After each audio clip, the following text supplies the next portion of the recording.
All right, we're live. Welcome to my live stream.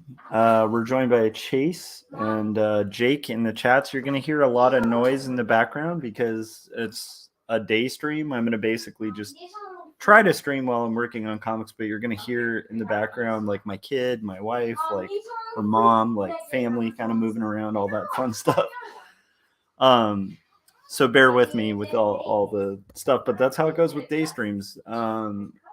So what is this and who am I would be a good thing to kind of explain for anybody hopping in. So I'm Joshua Kemble. I've been a freelance illustrator and graphic designer for over 15 years. I have a graphic novel called Two Stories, which this is obviously my copy to show on stream because it has like ink on it, but your copy should not come with ink on it.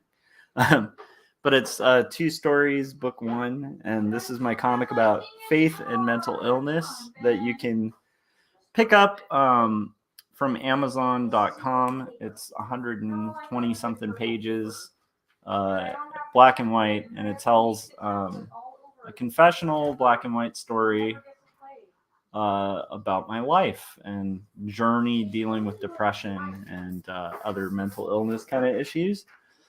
And then also, I have a comic called Jacob's Apartment that's available for pre-order as well from Graphic Mundi. And I just noticed we're joined by Ronnie as well, Ronnie Gunter. So I'm just basically going to try to do... you'll notice like there's a crazy Autobot versus Decepticons battle going on in the background. And that should be pretty exciting. But other than that, I'm just basically going to try to ink this page before I shower and kind of get going for the day. And hopefully this doesn't take quite as long as quite often it does. Where I'll tend to think like, oh, okay, this is going to take me like an hour or two. And then often it'll take a lot longer. I'm also going to throw out there that I take super chats when I'm working too. So if anybody throws in a super chat, I'll pretty much read anything that's super chatted as long as it's not demeaning to other people or to certain groups of people. And that's basically the one rule regarding super chats. And I also wanted to throw out there Ronnie and Jake, like if either of you want to hop on and chat and hang out, you're more than free to. So yeah. So what I do during this stream is basically just I'm going to be working on Two Stories book 2. I'm going to try to ink this panel, and I'm going to just talk about whatever's on my mind. And Chase said it's going to be a fun morning. Interesting. Yeah, it's nice to have a good morning. Let's see. Let me see if I can. Okay.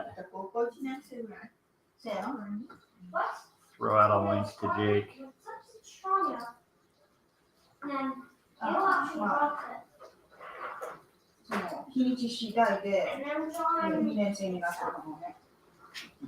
All right. So I sent you a link, Jake, just in case. Yeah, and that's basically if you wanted to hop on. So we might be joined by Jake. Ronnie, if you want to hop on too, let me know. You're more than welcome. But I understand too if you're kind of busy or dealing with whatever. And I'll go ahead and throw Jake on. Hang on a sec. Let me change up my setup here. Oh, wait a minute. That's right. I forgot I have like the new thing going on. All right. So how's it going, Jake? Work as always. Yeah, that's good. I found myself on a stream yesterday, venting About. Oh, hang on. There's some sort of doorbell going on. Give me 2 seconds. Sounds like it's alive in the morning. Anyways, I'll introduce myself in the meantime. My name is Jake Twister. I'm a Norwegian comics creator. And I dabble in the arts of drawing skeletons.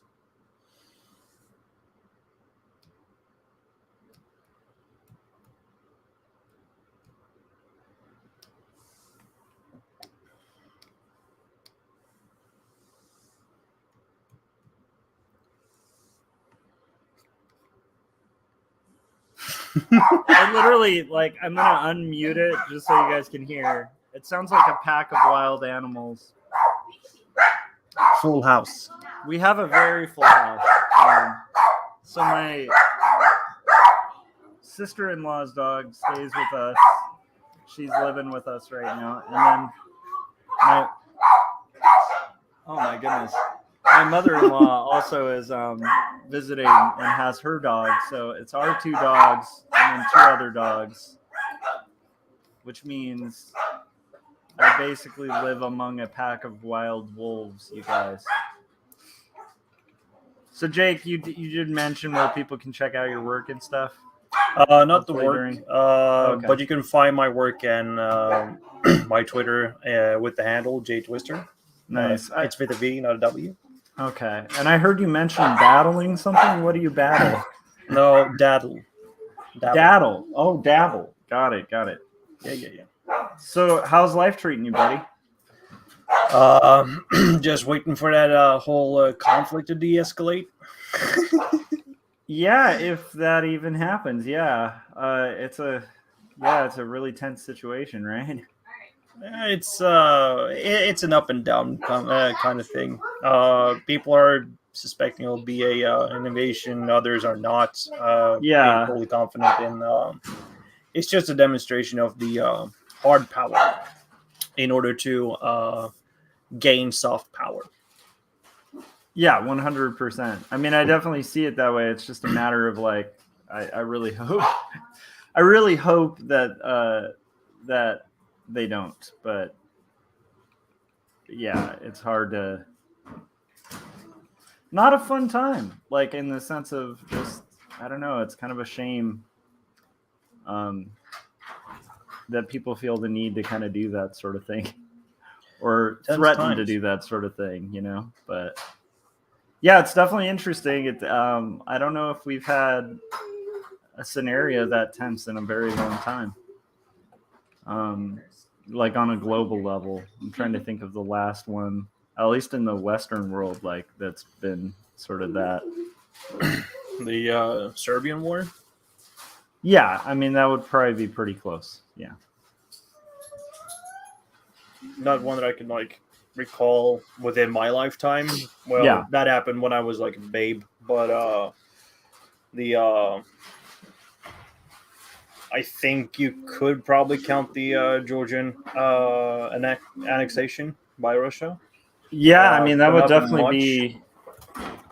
That would be a tiny piece of what we just experienced, or what we're experiencing. Yeah, it's going to be really interesting. And then Adam just said, good morning. So random. I was just about to start streaming at the same time, but the link was not working. Well, Adam, if you want to hop on, you're more than welcome. Mm-hmm. I was up late last night on Adam's stream and kind of vented my feelings about Comicsgate. I don't think a lot of that's on there right now, but it's like it was me basically just going off about not appreciating the movement, not quite understanding it, and all that fun stuff. So, what is your main gripes? If you could like play your greatest hits from that. Okay, so I can do a real quick recap. I think that, frankly, like I think the complaints are very old hat complaints. The ones that are slightly valid have been occurring in indie comics for over like 30 or 40 years, right? Mm-hmm. So that to me is kind of annoying. I've had this response. I think I talked to you about this, but I had the same response with reading like Baudrillard, where it's like there's some really cool stuff that he writes, but when he starts pretending that like talking about the cave scenario is like some sort of new philosophy, that to me is like, oh, come on. Like you're just recycling something old. So yeah, but then again, that's- I can see where you're coming from there. Yeah, so that's one of my complaints is I feel like a lot of the complaints about the industry are kind of like, well, yeah, okay, so there's hack writing in superhero comics. Yeah. the other thing is, I feel like if you're going to make complaints or lodge complaints about like hackneyed writing and political pandering, then you shouldn't engage in the two. And I feel like they totally do. So that to me is one of my other primary complaints, where it's like, I feel like if you're gonna complain about something, you should do better. But if you can't do better and you're just making another camp, like, what's the point? You know? So it's more of the hypocrisy, right? Yeah, complete hypocrisy. Yeah. The other thing is, I just don't like being a part of groups where you have to like kiss a boot. And to me, that's one of my biggest complaints. Is like, I think it's just it's kind of a bummer that they demand utter loyalty and political. Basically, you have to kind of have a political ideology, and you have to kind of go along with like the founders, or lest you be damaged. And I don't like that they went on one of my streams and threatened me. I don't like that. I've never gotten that from the left and supposed cancel culture. I've only gotten threatened to be canceled by people in Comicsgate. So, and then my last biggest complaint is I just don't, and this was, I went ad nauseum on this, but I don't understand the appeal, because I think this might be where I'm at like a disadvantage, because I don't read superhero comics. Like, I just haven't followed like superhero comics in a long time. And Jake, I've heard you talk about this too. There's like a US bias sometimes when it comes to like comic drama, where people will talk about like, you know, the big two here as if that's the entirety of all comics. And I, yeah. Hold on, I just gotta find the word.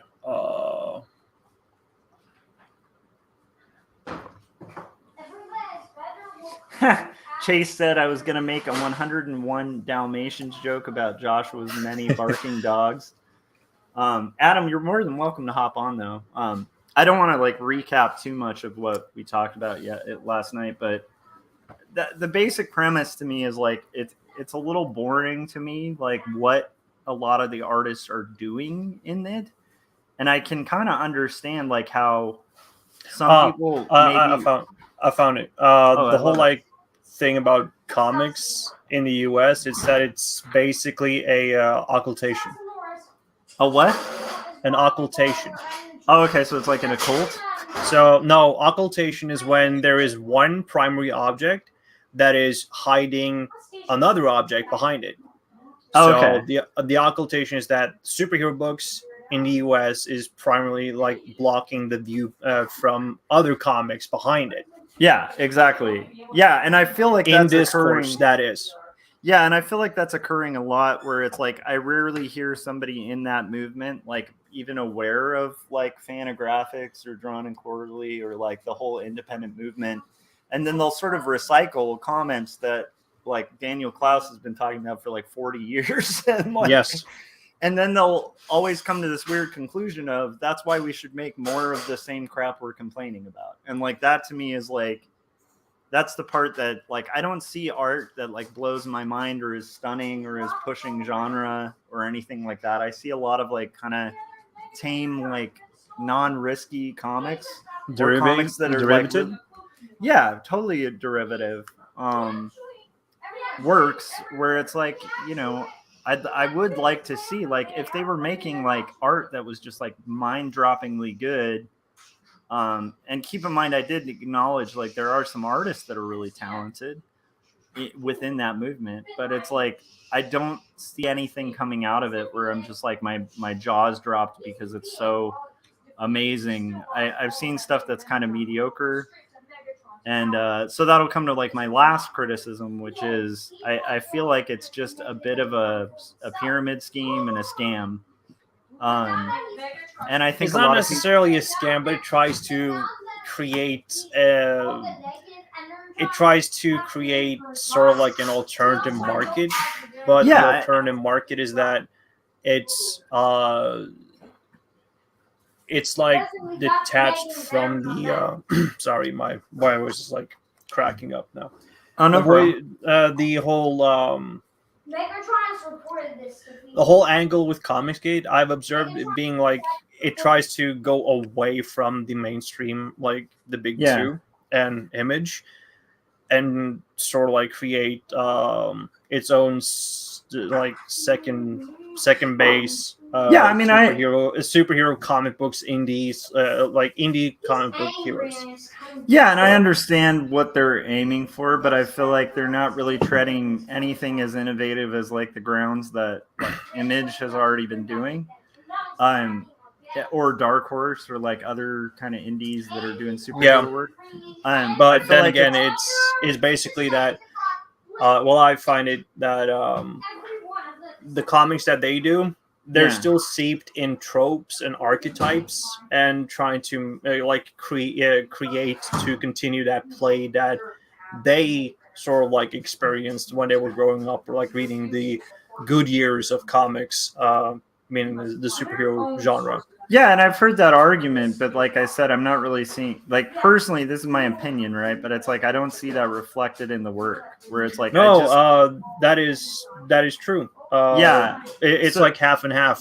You could find some books like Frank's who are completely original and do superhero books well, but then again, a lot of the majority of it seem to me that they aren't expanding upon or try to experiment upon, as you said, play safe, and try to broaden out comics as a format, or at least not being genre bound or genre defined. Yeah, so like, let me see if there's so there's a couple other criticisms I'm missing on too. So a lot of it to me is reliant on disinformation too, and so that to me is interesting, where it's like I've seen the bounding into comics like spin on news, and then bothered to spend about 5 minutes Googling what they claim, and it's complete like propaganda. And so it's like, when, like, to me it feels like a house of cards kind of built on a very weak foundation of like like a lot of mistruths. Like, you have to kind of accept, in order to kind of buy the whole premise of the movement, you have to accept that like comics are in this dire situation. DC Comics is going to close. Like all the comic shops are dying because of these horrible SJW comics. That's their kind of narrative. And in reality, that's just not reflected in the sales numbers. And anytime you bring that up, you'll bring up something like Dogman, and they're like, oh, you can't mention kids comics that are published by mainstream publishers. And I'm like, so I can't mention like the largest publishers in the book industry who are doing comics. Well, they're one of the largest. There's also Random House. There's like basically every major publisher has graphic novels now. Yeah. But that is also interesting in that the old markets that were basically second fiddle after like Diamond got like the monopoly, they're completely overtaking that whole thing now that the whole monopoly is sort of imploding in on itself. And they've expanded not only to just sell graphic novels that way, but they've also tried to hit different age demographics, as well as trying to delivering on books that aren't necessarily published by them. And that is like with translation of manga or other countries too, and published under Random House or whatever. Yeah, and I mean they're also doing a lot of like creator-owned work that is completely developed under their wing. You know, like, but like, so the frustrating thing to me, again, it's built on misinformation. So if you bring up anything that's counter to the primary core of like, this is a dying industry, the whole thing's getting ruined. If you bring up sales numbers, people get mad. If you bring up like, they always bring up Squirrel Girl, the floppies that they fail in sales. But then again, it's a hyperfixation of one little corner of the industry, not as a totality. That is the issue. That has been the psyop. Yeah. And then my final main issue, like I have a lot of issues with it because I've done a lot of thinking about it, and I checked out like stuff on it when I had a couple people I knew who got kind of sucked in the movement. But my main issue is like, so the whole thing's kind of built on a fake premise that ignores 90% of the history of comics or what's currently happening in comics. It's heavily reliant on disinformation. The big names in it aren't really doing anything legendary or extraordinary with the work, and most of it's derivative of the things that they're complaining about. And then the other key thing to me too is that it's very self-policing and very much not a free speech situation for people involved in it. I will say I know a couple people who pretend they're in it, who've done that just for money. And politically think everything in it is ridiculous, but will play along because they're getting a paycheck. And to me, again, like the fact that I even know people who are doing that makes me feel like it's exactly what they're complaining about. Like now they're kind of pretending to get along with like the right wing of political party because that's what's required within that movement.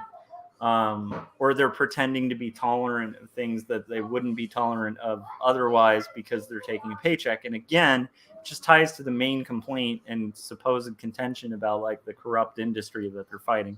To me, it's a lot more interesting to look at like Robert Crumb and like people who actually have shaken up the industry and done something unique and new. You know, and like, you know, again, I wouldn't hang out with Robert Crumb. I probably wouldn't politically agree with Robert Crumb.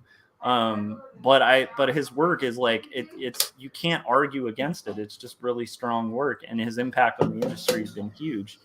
So it's like, that to me is kind of more, that's all of the stuff that I kind of mentioned with it. And then lastly, I just don't think you should be a jerk to people online. Oh, there's one more. My goodness, Jake. I was going to just cap it very shortly. The final one for me is just like, I think it leaves people prone to exploitation. And I think a lot of people who buy the Comicsgate thing will sort of fork out money for a lot of things where there's unfulfilled campaigns. There's a lot of hucksters. There's a lot of grifters. And to be honest, I see like a lot of the Comicsgate audience as like an easy mark. And I like, to me, I think exploiting easy marks is like kind of a really sad thing because it relies again on disinformation. So it relies on people who don't really know the comics industry. They don't really know the book industry.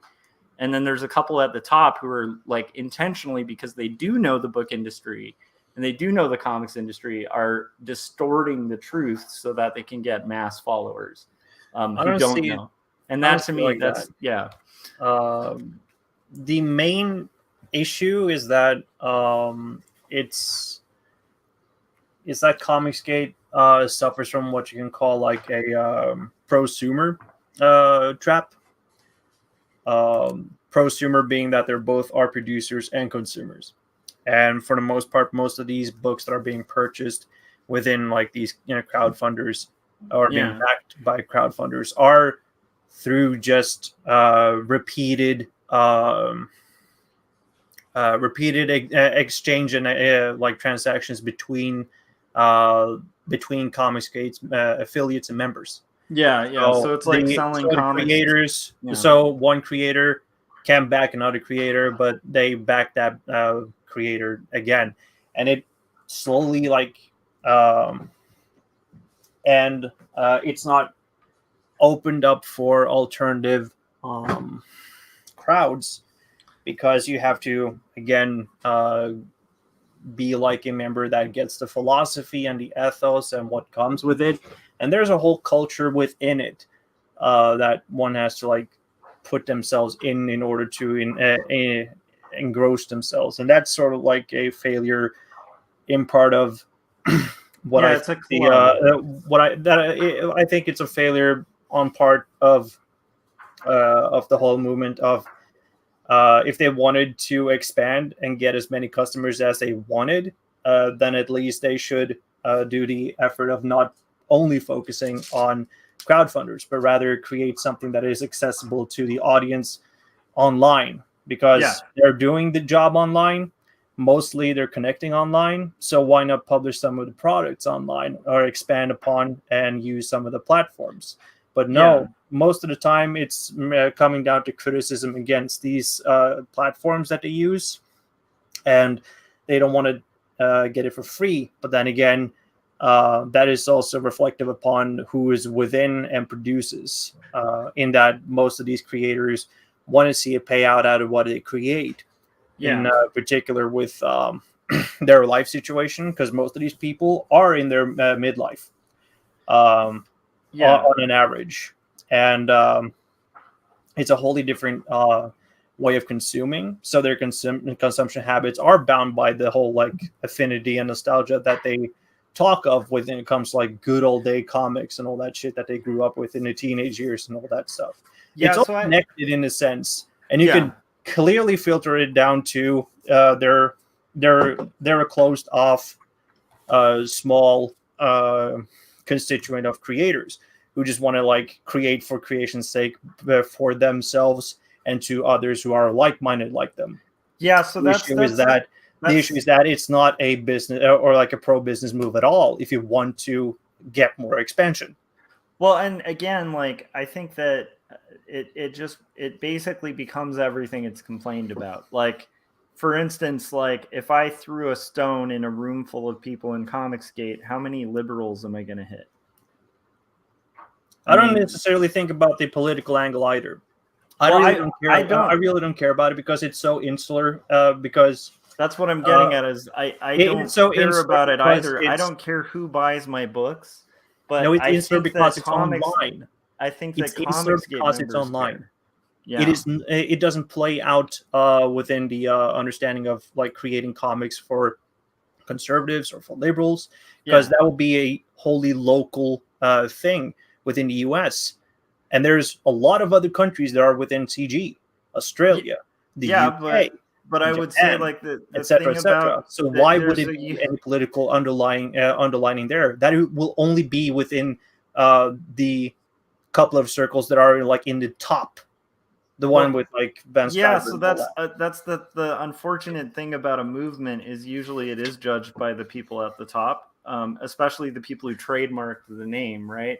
And so like I do think if you're going to claim Comicsgate and there's a clear spokesperson for Comicsgate, and I know these movements always try to talk about the diversity within, and I understand, and I'm sure there's people in it that don't fall for all these things, but it's like at the end of the day, to me, I think that you do kind of have to answer for the figureheads and the spokespeople. And like there's, 4 or 5 main people who are like sort of the heads of the whole thing.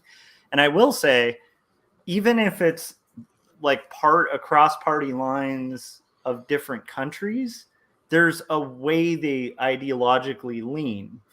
And you're not going to see, I shouldn't have said a liberal, I should have said, you're not going to see a lot of leftists in Comicsgate. In fact, I've never seen a leftist in Comicsgate.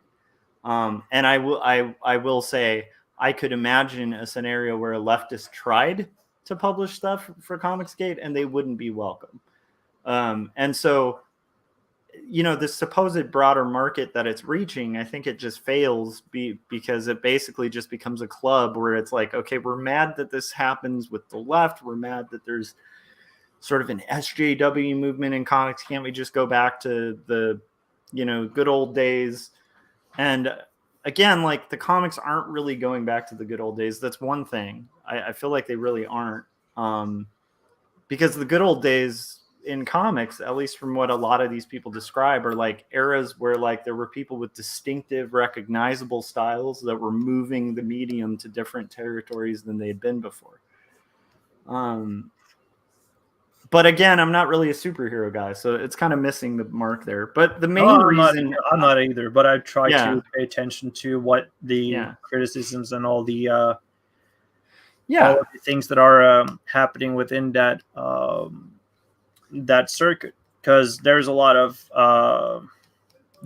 pick apart and pick upon this whole thing, and I've not been a proponent of it either, but I'm neutral, more or less. I'm not against. The only reason I'm not neutral, only a right.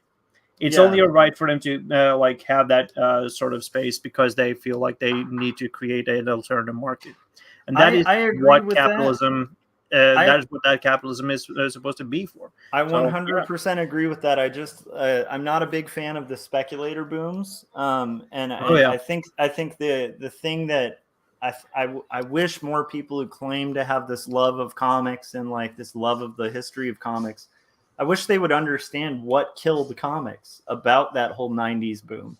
How those sales numbers were actually kind of a bad thing in the long run for comics, because they only led to like a massive speculator boom and then a bust, because Mhm. that's what tends to happen with speculation. When people aren't reading books, they're just buying them as collectibles.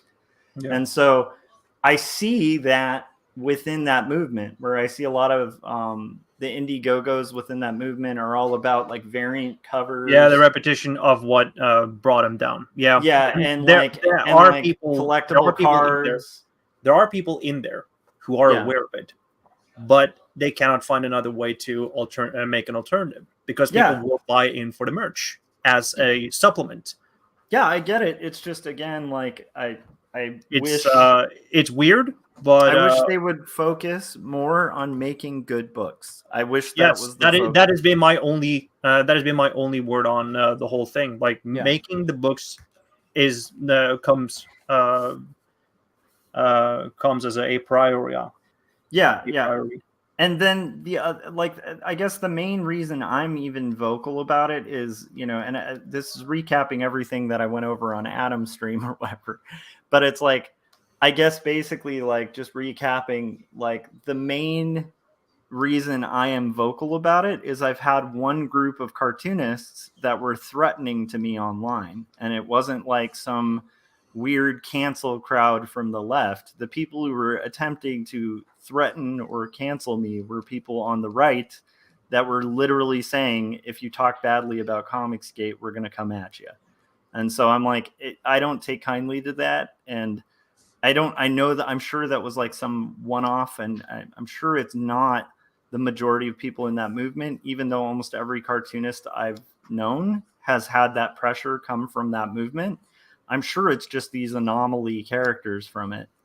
But to me, I don't roll that way. So that's the main other reason I'm vocal about it. But I will say, if you want to have different politics, then like just make better comics. That's all. Like I don't care what your politics are. If you're a really killer cartoonist and you're doing something innovative and new in the medium, then I'm going to want to read the work regardless of what your perspective is, because I really like the art form. But like, if you're just going to do like rehashed Teenage Mutant Ninja Turtle comics, then that aren't even as interesting, because at least when Eastman and Liard were doing it, there was like this incredible sense of humor and like intelligence and political critique, actually. Yeah. And it's like, if you're going to basically do a dumbed down version that's like, okay, this thing sold because it's mutant and turtles, so instead I'm going to do cybernetic frogs, then like, I don't know what the appeal is there. Although, okay, so one of the things that was really beneficial from our conversation, though, was like, I did think from the perspective of, if I were somebody who actually really liked these artists, then I could understand wanting to get behind the movement. I just personally haven't found, I'm not saying they're bad artists. There's a lot of talented artists in there. I just haven't found anything that's like mind-blowingly good, where it's like, I feel like that would be like the mic drop moment if they were making stuff that was so incredible that the industry had to pay attention. And I guess people might make the claim that that's what's happening, but from looking into it, I haven't found that. I've found like a speculation boom full of a lot of people who aren't fulfilling projects, and people who are kind of manufacturing drama online for sales, without the work to kind of back it. I don't know. It's a little disappointing, honestly. I kind of like, I don't mind if it's a different political ideology, that's fine. It's just like, you at least want that to come out and be like good. I don't know, Jake. I didn't mean to rope you into talking about this either. I love talking about this because I'm not satisfied with it. I want to see it excelled. Yeah, I also just want to see people be better to other people. Like, again, if your main critique is that like people pushed people within that movement out of a scene, then like continually just harassing people online and pushing them out or trying to get them canceled and fired. Mm-hmm. there was a really great. I need to find this article. I mentioned this yesterday too. Rick Remender wrote a really good article addressing some people within that movement that were kind of like coming at him and being like, "How dare you bring your politics into comics and stuff?" And he was just like, "Hey, if you look at like my history," and he kind of laid it out. He was like, "I've been a punk rocker since like the 1990s or like late 80s." And he's like, shines when you read Deadly Class. Yeah, and he's just like, look at my work. He's like, I've literally never changed my politics. I've always been political in everything I've done. And then he also said, you guys have tried to cancel me for like 40 years. So like what, like his take on it was like, don't complain to me about like people on the left like trying to cancel you. You guys have been trying to, like, he's like, every book I've put out, I've had calls given to my publisher that the book needs to be dropped. I've had like harassment online. I've had people go like, well, if you're going to talk about that, then I'm not going to buy your comic. And like, he's like basically saying just like, I don't want you to buy my comic. And I frankly don't care, you know?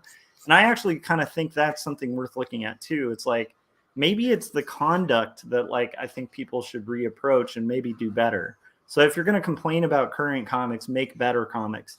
If you're going to complain about the conduct of like people bringing their political ideology into a place where it starts interfering with transactions online, then just don't do that to people, you know, just don't do that in general. Don't do that in your movement. But like when I look at a movement and I see a lot of infighting, fraud, unfulfilled Kickstarter campaigns, online drama that has very little to show for it, like artistically, like what am I, as somebody outside of the bubble, I just don't see why I'm supposed to be like blown away by it.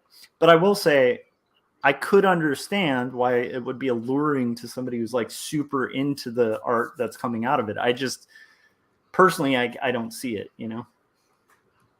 Well, there's a lot of other like things that are cropped up, like the illusion of like a good variant cover, and then all of a sudden it's just like bad interiors and all that stuff has been prevalent within that, from what I understand. Oh, that's too bad. So it is like speculation bubble stuff. That's too bad. Well, not just speculation, but it has spun the I mean, there's cartoonists making millions from it, so I'll give them that. Like, hey, if you're an artist and you're able to find a way to make a living, cool. You know, I think like the narrative has been spun away from it. It was the variants that killed it, into having variants for the sake of bringing like a customizable cover based on their own choosing. That, in a sense, I could understand why the variant is being kept. However, the variants don't guarantee what's going to be like inside the book.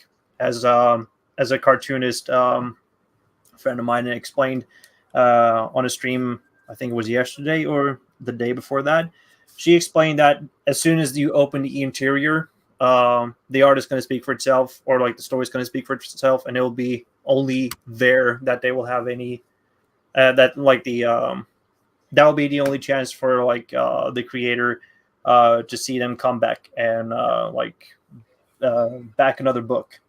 Yep. Because then the art and the consumer is alone without the interference of the creator. Dude, I agree with that. I also will say there's one other thing that I've seen that's a little, I think, a worthwhile question, which is how many people who are backing these campaigns are actually fans of the comic and not just fans of like the political ideology or the leanings of the creators. See, that's where I think it's not. That's where I think like you're missing the point there too, in that most of these people run shows, so there's definitely a personality or an opinion leader there.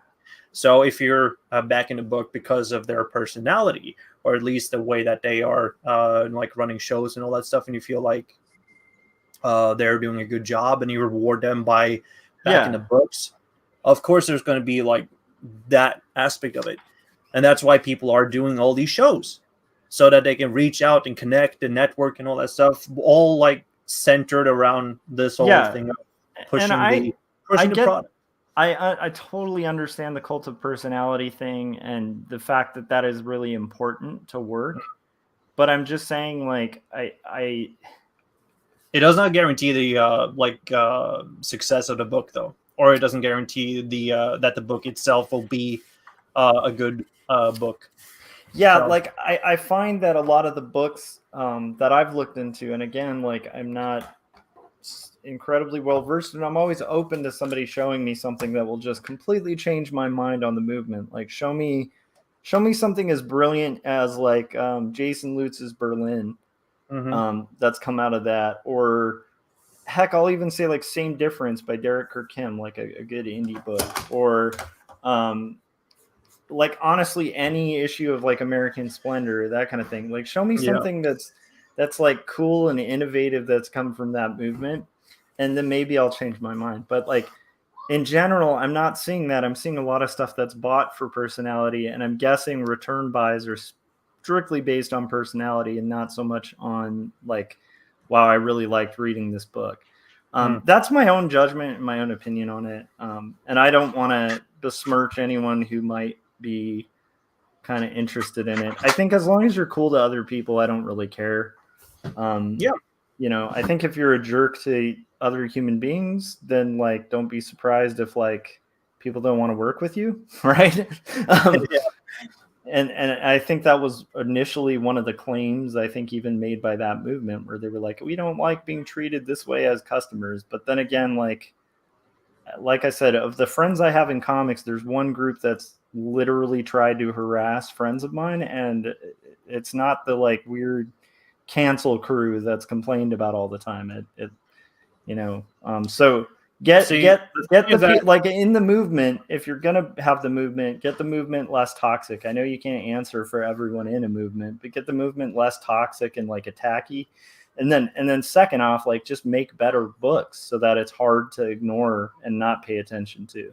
Because right now it just looks like kind of like a weird circle jerk that exists like in a very tiny community.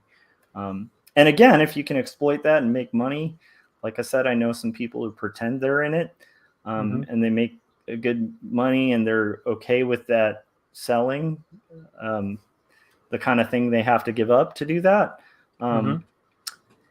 Good on them, I guess. I personally, I don't do that myself. I just can't. I can't go there. But anyhow, the that was integrity is too strong, right? yeah. I mean, I'm all about making money, and I think that's a good thing. But at the same time, yeah, there's elements that I wouldn't be willing to sell. Yeah.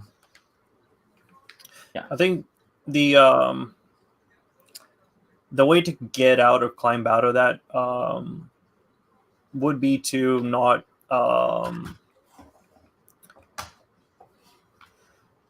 wholly dismiss it, like you're just dissociating outright. Yeah, I'm But not dismissing it. but no, I'm not speaking with about you, but like Oh, okay. for people that are within, they can get out of it and do alternative things without having to relying upon that crowd. Just try to create another demographic that will probably be of another passive income. It's just a matter of expanding the works and expanding the whole business that you want to like do. Because if you aren't diversifying, Yeah. you definitely limit yourself into having trapped yourself into like this 1-2 step Totally. program you have to repeat ad nauseum within one specific field without Yes. having to see much of growth. Well, you will see a sales growth if you keep on doing like the whole accountability and deliver every time, but I don't find it to be I don't find it to be creatively challenging or stimulating in a sense, because I want to do works that I want to see. Yeah. So if So I were to there's like go with Comicsgate, I wouldn't have been able to. so there Straight up. there's another key thing with that I think is really important to highlight, which is there is a sale of like there's a sort of narrative that I've seen pushed in that community where it's like, and it it's almost like a good old boys club where it's like, hey kid, if you toe the line, then your books will get funded. And again, like that may not be everybody in that movement, but I've observed this pressure put on cartoonists. Here's the thing about indies that I think is great, and I'd like to see more people like who might have maybe found themselves caught in that movement realize indies have been like pushing the bar and like doing illegal stuff like crazy, like, you know, to the point of going to Congress because of the stuff they're publishing, like because it's so like contentious, or like violating copyright to where they're getting sued by Disney, like like talking about like historical events that people don't talk about and doing it in a way that like offends like half the country. Like like Zap number 4. Yes. Which I own, by the way. So I wish that more people in that movement who maybe don't have that perspective on the history of comics and aren't so myopically focused on just superhero stuff, I wish they would realize the freedom that exists in actual indie comics and the underground that has always existed and drawn so many cartoonists to the underground. So to me, I'd rather be in a scenario where I don't have to toe the line for anyone, and I don't have to answer for like one guy who, you know, I mean, just seems to make like, like bad Teenage Mutant Ninja Turtle ripoffs, you know? So well, that's kind of my take on it, you know. There's still room to create these superhero books, but still have a spin on it and just like reinvent the whole genre. There is a possibility to do that, but there are a few and far between of those creators that will probably succeed in doing that within indie. So, like one of the most I think like one of the most celebrated ones as of late has been Michael Ogden, who have done The Embrace. And it's sort of like an anti-hero story, but it's about a father who has lost his son and wife. And from what I hear, it's one of the most beautiful books that have come out of that. And it's in that movement. I don't know if Michael is affiliated, but he was within what's it called, Univolt. Oh, okay. So The Embrace is an example of where that has been like positively receptive. But then again, creative freedom by coming up with something wholly original is tricky, and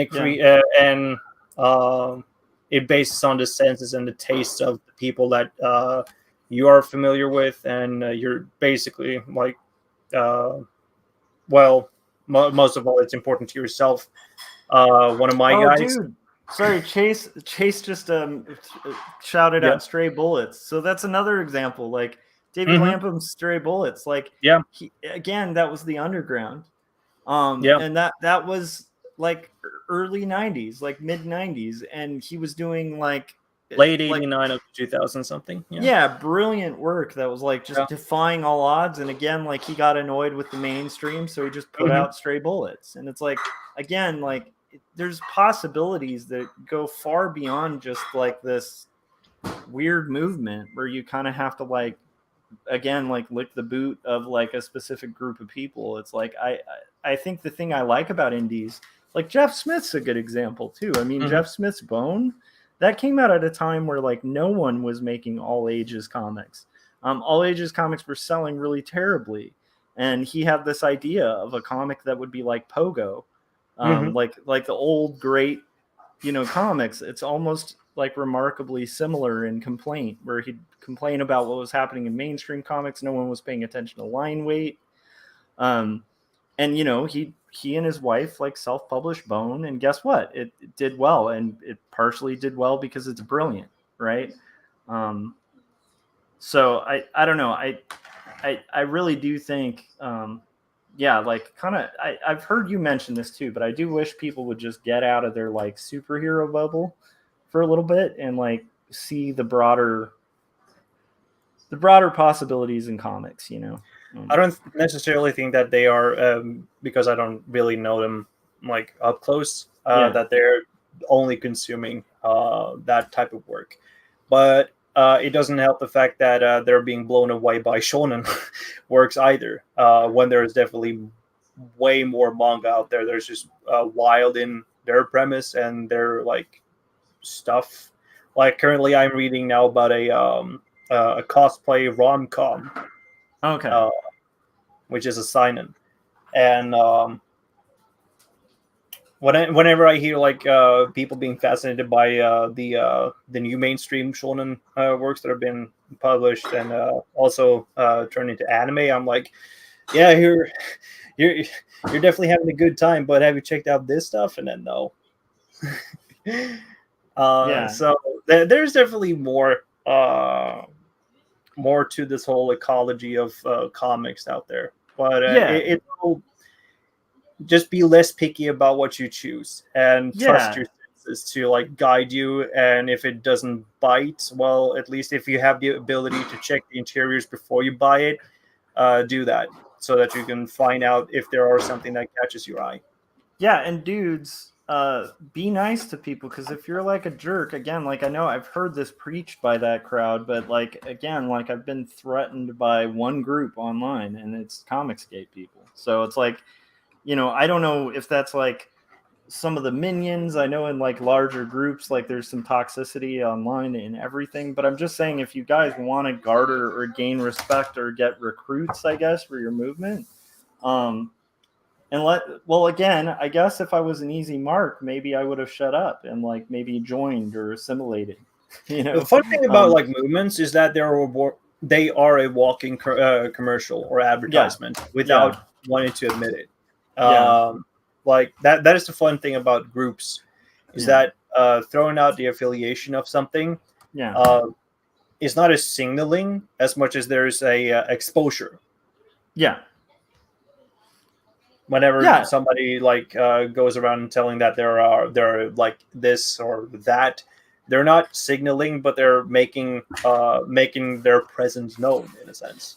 Yeah, and again, I don't even mind like signaling groups and that kind of stuff. I know that's natural, but like if you start acting like a gang to people, and I don't mean like theoretically like night gang, but I'm talking about like acting like a literal gang, where you're like, going, I'd be ashamed if somebody came and broke your comics. Like, don't be surprised when there's blowback, and definitely don't be surprised if people don't want to hire you after the fact, because they're going to be like, why would I hire like a gangster? Like, I don't want this, So it's like that to me, I don't know. That's something I'd like to see that movement get better with if they're going to stick around. And then also just like maybe just because someone's a woman and they write a comic, it's not a bad comic. Like there's a lot of good female comic artists out there. And like there are women in CG, but then again, are there? Yeah, they are. I've been in touch with them. Okay, I'm surprised by that, but that's okay. I get it. I'm sure that exists. See, like the whole thing is not that it's a movement, but more like an association or affiliation. Yeah. But like an umbrella. Okay. And so it's not necessary. It's not necessarily like a core collective. It's just a bunch of satellites in different clusters that are. It's sort of like a. It's sort of like a solar system of itself. And the further you are away from some parts, the lesser attention there will be, of course. Yeah, I guess that if we're talking about the solar system of the whole movement, and I know there's memes about this guy being the sunrise, or the sun, maybe pay attention to the sun that everything's revolving around, because whatever that sun is going to kind of dictate a lot of the ways that people are observing that universe. So that's my 2 cents or 10 cents. I feel bad. I wonder if Adam's still in the chat, but I feel bad because I kind of already went over a lot of this on Adam's stream, but I thought it was worth recapping. Yeah. Well, you had me. But maybe that makes me a horrible human being. No, you were lucky to have me bounce off a couple of things, so it's not all bad. I will say, just as a last like qualifier or whatever on it, and we're at the hour mark, so I'm gonna like disappear for a few seconds after, but just recapping also, I really don't care again what people's political ideology is, what anything about them is, as long as they're making good work. As a fan of comics, that's what I want to see, is good art and good work. And that to me is what I'd like to see people level up on. Like, if you're going to change the game, like if you're going to complain about comics, like put something in comics that advance it. Otherwise, like, what are you, what's the point? Yeah, but in general, I could care less if somebody's affiliated with that movement. I personally wouldn't affiliate with it because I like having publishers. Right? And I don't mean that in a negative way. It's just like, I don't want to, again, I'd rather kind of fulfill what a publisher would want over having to like kiss the ring of the sun of that movement. You know what I mean? And if it's not the sun, there's like 3 other planets that orbited that sun that maybe broke off and formed their own little universes, but require similar like reverence. And it's like, the nice thing about my publishers so far is like I haven't had to be reverent or honor anyone with that. So I'm like, why would I go from that situation to having to like kiss the ring of some dude? I don't know. Okay. So I'll be right back, but I will say I also know some good people who've gotten suckered into that movement, and I don't think they're bad people. I just don't know if they're like fully aware of like some of the stuff that is out there and attached to that movement, or the gravity of the situation. Sorry, I had to go there. Oh, gravity! I like it. Okay, I'll be right back though. Why don't you let everybody know where they can find your work and stuff, Jake? Yep.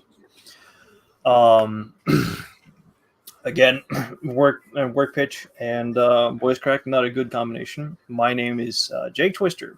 You can find my work on Newgrounds, of all places, at J Twister, where you can find my comic Bowmeal uploaded weekly at 3 p.m. CT on Fridays. Did I say Fridays? I don't remember. So yeah, you'll be able to browse, I think, about 15 strips as of late. Yeah, 15.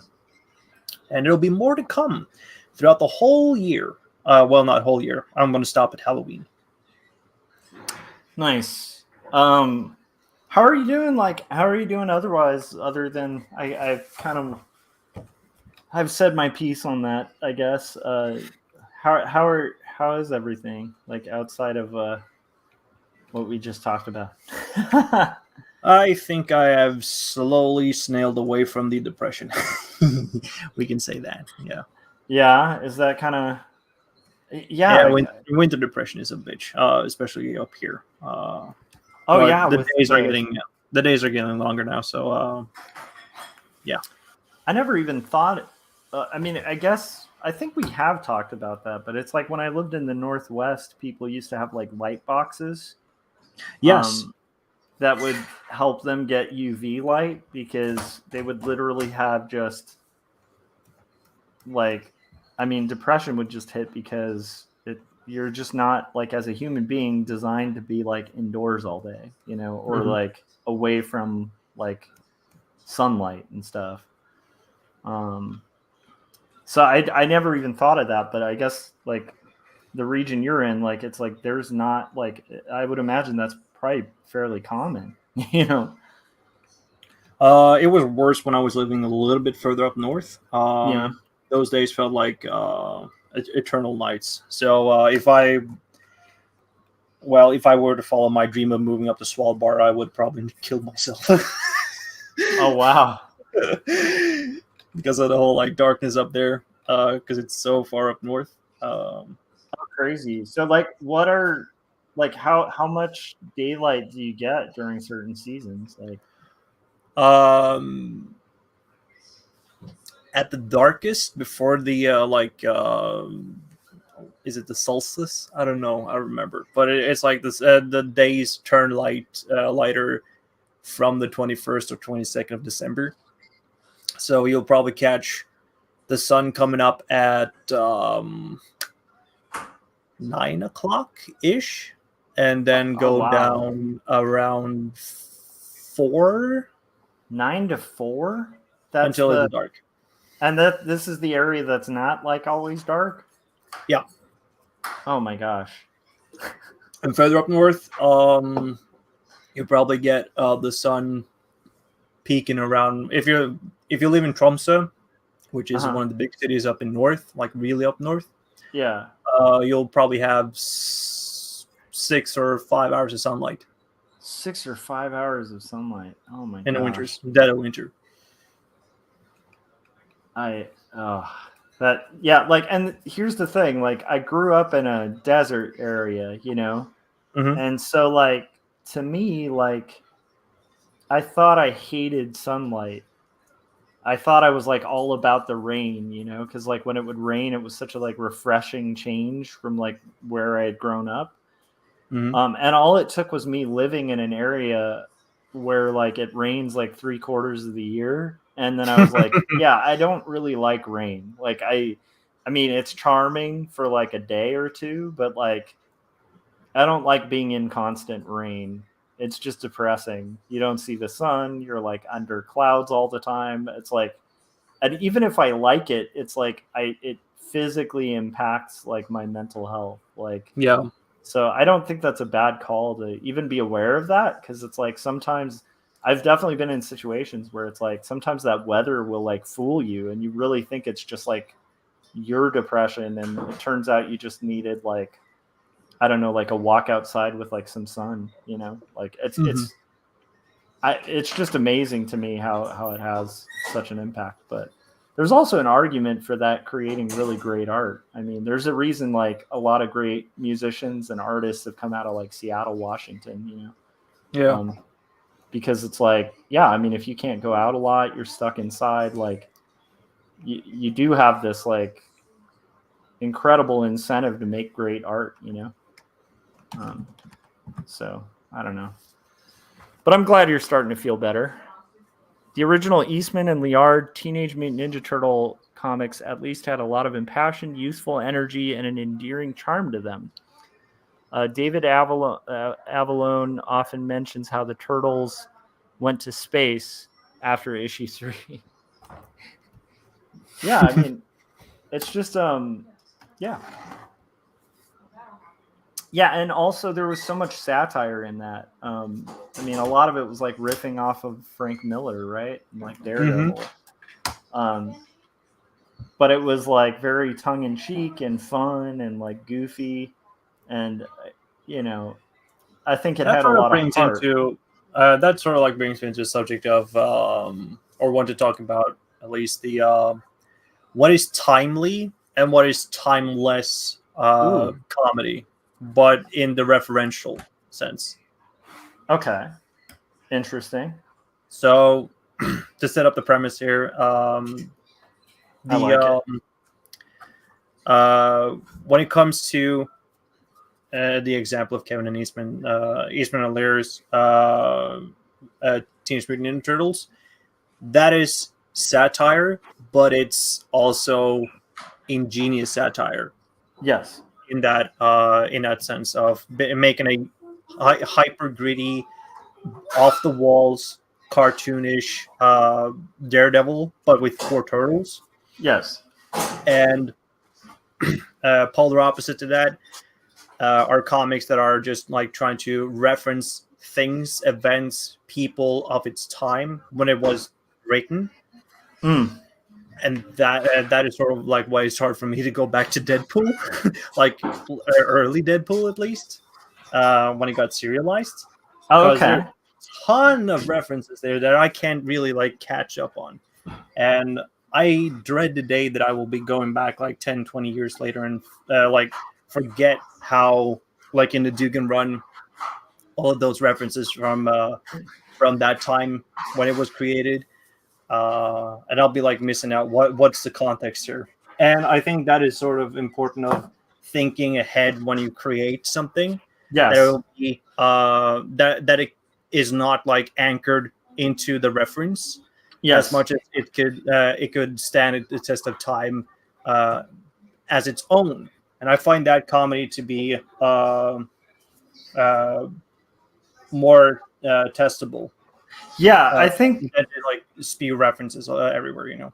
Yeah, I agree. I think that there's a whole realm of comedy that is funny that is so reliant on like current pop culture or political culture or whatever, to where it's like, you know, it doesn't age well because it's like, you know, it's of its time. And I think that yeah, I mean, like a really good joke, even if it is riffing on current events, will kind of hold up once current events have changed or current technologies. You know, I think of something like the original Blade Runner, right? Mm-hmm. It has some kind of dated ideas about technology, but it was executed so excellently, and the story is still so compelling that I think it still stands the test of time. Mm-hmm. Whereas I feel like there's a lot of sci-fi that is so reliant on like you were saying, you know, where it's like it's reliant on current events so much that it just like 10 years from when it's made, like people are going to be like, wow, that's a thing from that time. Another good example is in like music.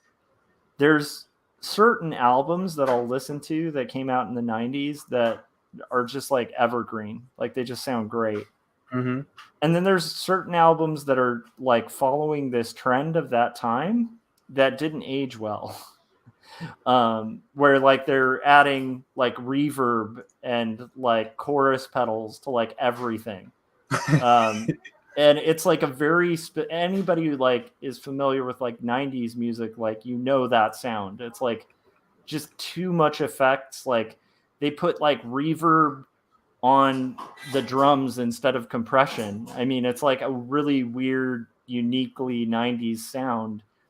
But anytime you hear something produced that way, it doesn't hold up. Whereas if you listen to like something produced by like Steve Albini or something, where he just basically made it the raw music with drums and like a really clear recording, those tend to hold up. So it's like, it's a really weird thing where it's like the stuff that's kind of focused more on the art and making something great holds up way better than the stuff where like a producer was like, hey, this is going to be cool, you know, at this time. I don't know. So yeah, I agree. Examples of like songs that you can remember, like off the top of your head? So like, okay, so to me, like if I hear, this is bad to say, but like the way that Bleach was produced for Nirvana, I don't think that holds up to the extent that like In Utero does. Same band, different recording practice. I agree. I feel like one album, there's still good songs on both, but it's like one album, the songs kind of suffer from the time era. And then the other, it just holds up because it was really well recorded. And like it, again, like wasn't really super reliant on that like overt reverby thing. I'd say the same for like Pearl Jam's 10 really holds up. Whereas, like, if I listen to like Alice in Chains' "Dirt," which I loved that album, I still think some of the best songs that they did are like from that. I'm just thinking of that era, right? Yeah. A lot of those songs do kind of feel very dated, even though, you know, "Rooster" is still a great song, but it's like a lot of the songs on there just sound very much of their time because there's, again, just that weird kind of reverby thing going on. You know, yeah. Do you think a lot about the loudness war at times? The what? The loudness war. The loudness war. What is the loudness war? You haven't heard of it? No, I don't know. So how to explain the loudness war? Over the years, I think it was like between 1970, 1980 up until 2000, like the late 2000, music becomes louder. Yes. So that there's a certain like threshold that they hit, but then there is like an overextended hit, like spike within the song. So it's definitely like a let me see if I can find a good definition of it. I can't explain it properly. I'm in the store. Okay. Benji's eating and playing on his iPad. Okay. But help him if he needs something. Yeah. Cool.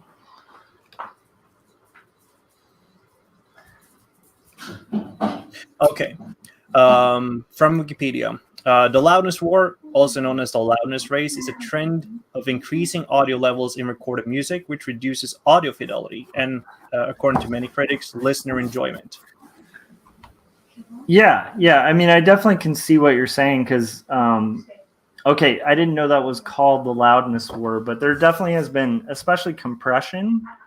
Like, there's a certain, yeah, and it's funny because one of my favorite producers probably added to that, like Steve Albini. I think I mentioned him, but it's like what he was known for was like he would, like if you listen to like the early Pixies albums, he would turn the drums up like so much louder than most people, and it would give this effect of like a live sound, like. Because if you hear a band live, like the drums are always extremely loud. Like it's always the guitarist and the amps are kind of like in a rock band or kind of at least in a small room turning up to a ridiculous volume just to to stay audible next to a drummer, right? Yeah. And Albini had this idea of like if you really focus on like loud drums, like it really does kind of increase this like live honest sound of a band, especially a rock band, right? But yeah, in order to get that sound, yeah, you have to compress those drums to get like a very loud audible sound. Because if you don't compress the drums, then like you have to turn down the drums, right, to have like louder, and then it's just not going to have that kind of same effect. Yeah, it's an interesting thing. I don't know how I feel about it. I personally think it's like one of those things of like, I think sometimes something that is produced, like there are albums that sound great when like a singer is just blowing out their mic, you know? I mean, that's just a great sound for some bands. And then there's some bands when you hear it, it just sounds like a singer blowing out their mic and not like intentionally. Yeah. But I will say sometimes people make the mistake. I've definitely had times where recording with other people, like, as a person who plays music, where people make the mistake of kind of upping and upping and upping instead of kind of going, okay, let's go all levels down and then kind of go in gradual increments so you're not like blowing out all your levels, because that is a thing that actually happens in music, right? Where once you've kind of heard one thing that's kind of at a bad volume or whatever. In Utero is a really good call on that. Yeah. That's a really good call. Yeah. So what are your thoughts on it? The loudness war. I can see how people fall into it because again, like if you're a guitarist and you're listening to a mix and you're like, I want my guitars louder, See, and this is where I'm like, I don't know if I'm just musically deaf, like quality-wise, if I can detect compression or not. Because I enjoy loud and really like distorted music. Yeah. And whenever I try to like listen to a mix, I can use like Random Access Memory by Daft Punk as a good example. Although that I can hear that the sound is crisp and not as compressed, it still doesn't like it doesn't make my senses tingle as much. And I think that that I try to like try to put more effort into like to find and listen to whenever I like enjoy an album, like a good produced album. Yeah. Like Daughters, You Never Get What You Want. That whole album, extremely good engineering.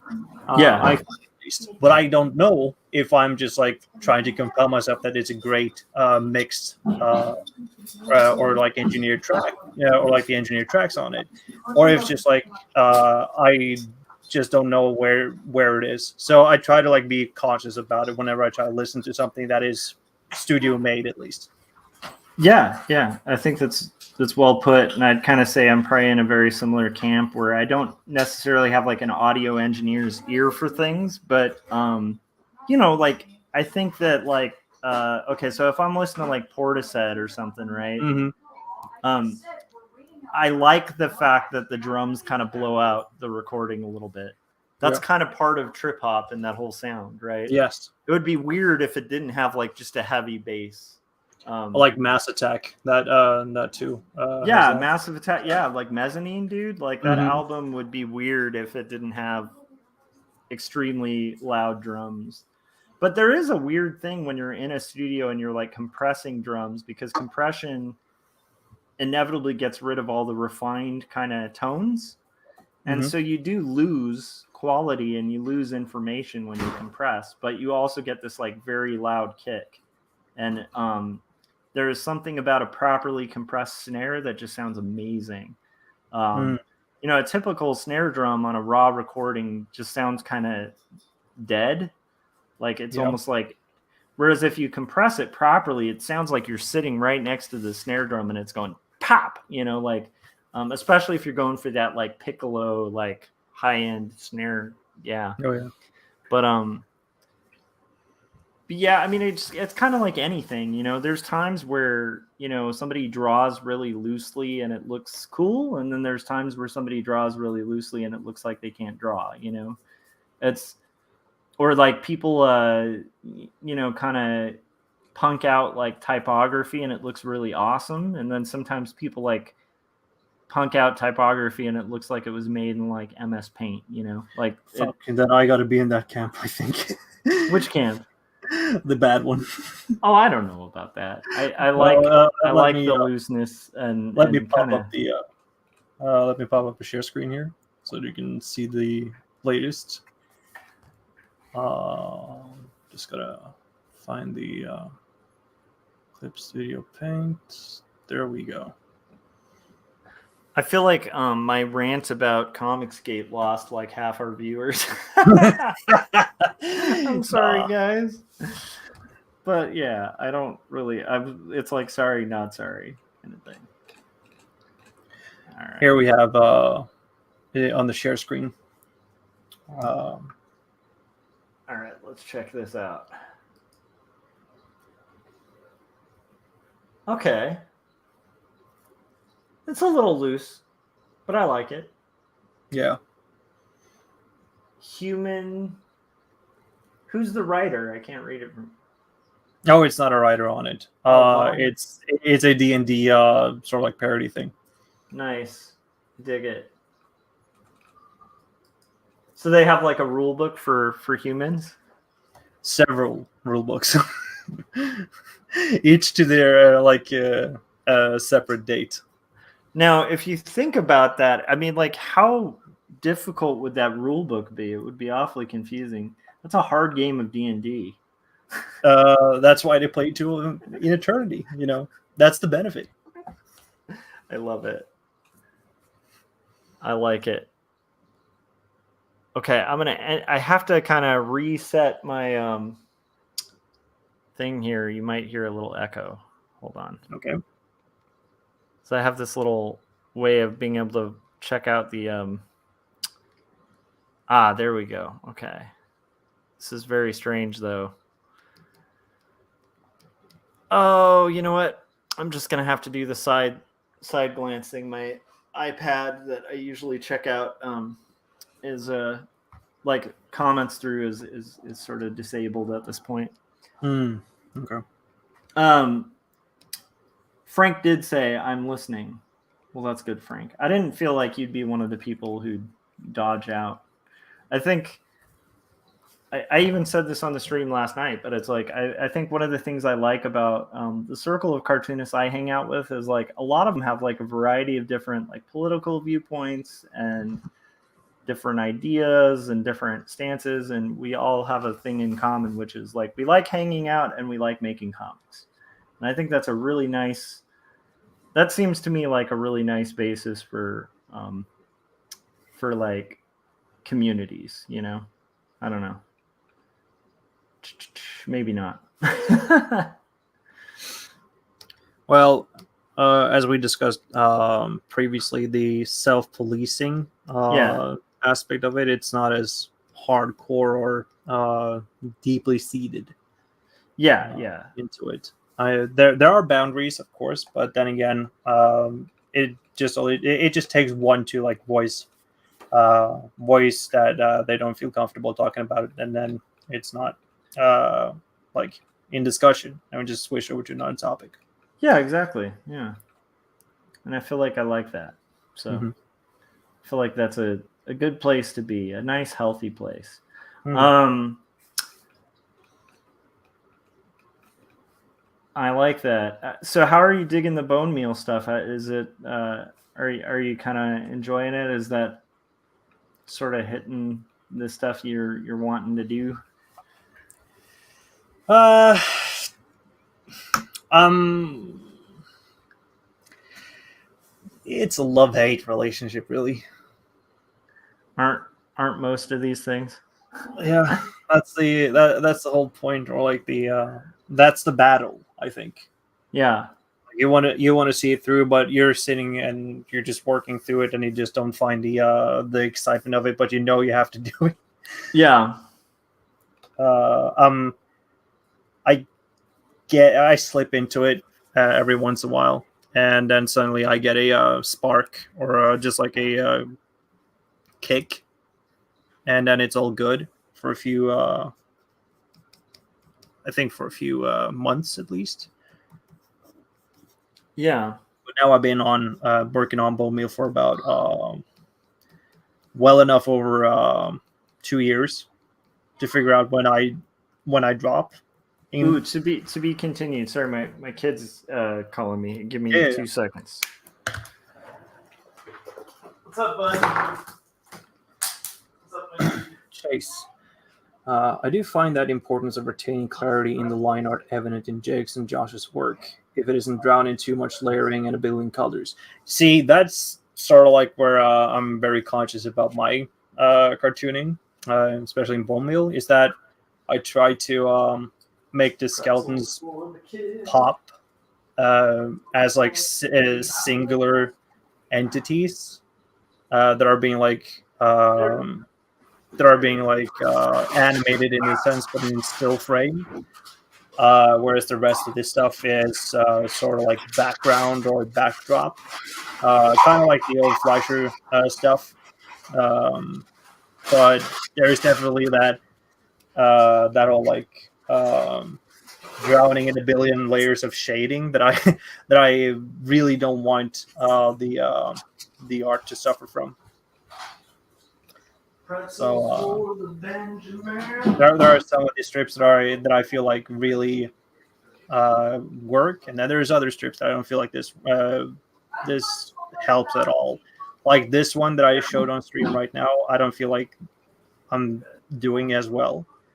But there have been like other more simplified ones that I definitely feel like I have mastered it in some aspect. But I don't know if it's just like cartooning simplicity, or if it's just like I'm trying to go on a level beyond, or trying to up it for looking at for looking pleasing aesthetically, or like trying to sell the point of the strip.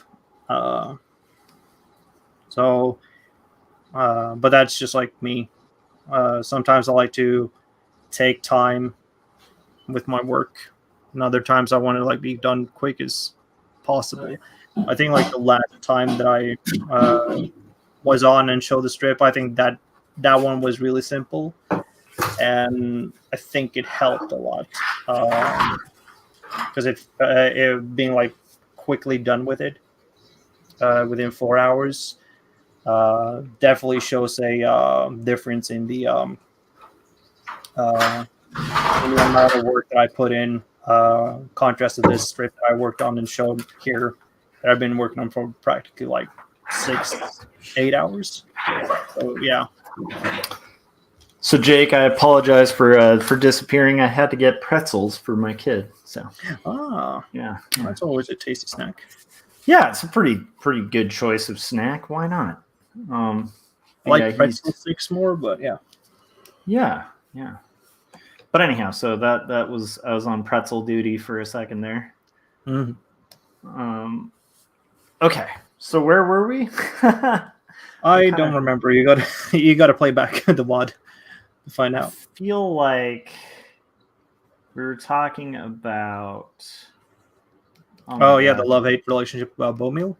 Yeah, and like just kind of creation in general. Yeah. Yeah. One of the like main tasks that I want to like make sure that I succeed with Bomil is that I train my retention to creating and working, so that I can carry it out for longer, bigger projects over time. And Yeah. I find that to be a solid enough reason to continuing doing it despite the bad days, or like the duds that I'm creating aren't hitting. I at least gain something out of it, so that I can create something down the line, probably of better quality, or in better execution, Yeah. because then I've maintained at least some like muscle that I've like tried to train myself up with. That's Yep. basically what I want to do with bone meal. Just like train, and no matter like the result, I'll still have something come out of it that I can feel that I've mastered.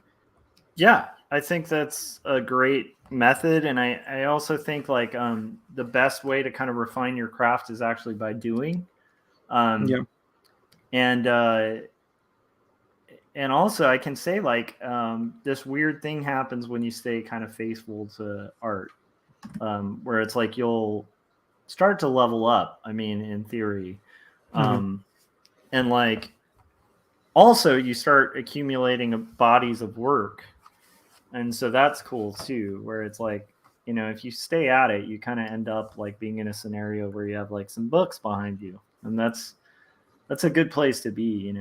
I think. And that's sort of like the fun part about it, is that you can track your progress. Hell yeah, yeah. And That, that, also, that, is, that is way better than like having those counting calorie like logs and diaries, because when you put your heart into it, or sorry, I didn't mean to like reference that short clip or video, but when you've done the work at the end of it, and then you can like put it into an archive, and then pop down one evening, like a couple of years, maybe a yeah, decade later, and then you can track sort of like where you learned that and that thing, hmm or picked up that shortcut or whatever. Um, it's it's sort of like a I'm doing it. I'm doing the worst part now, so that I can have like an enjoyment of reminiscing yeah, a good time, or like I can reminisce and have a good time later on too.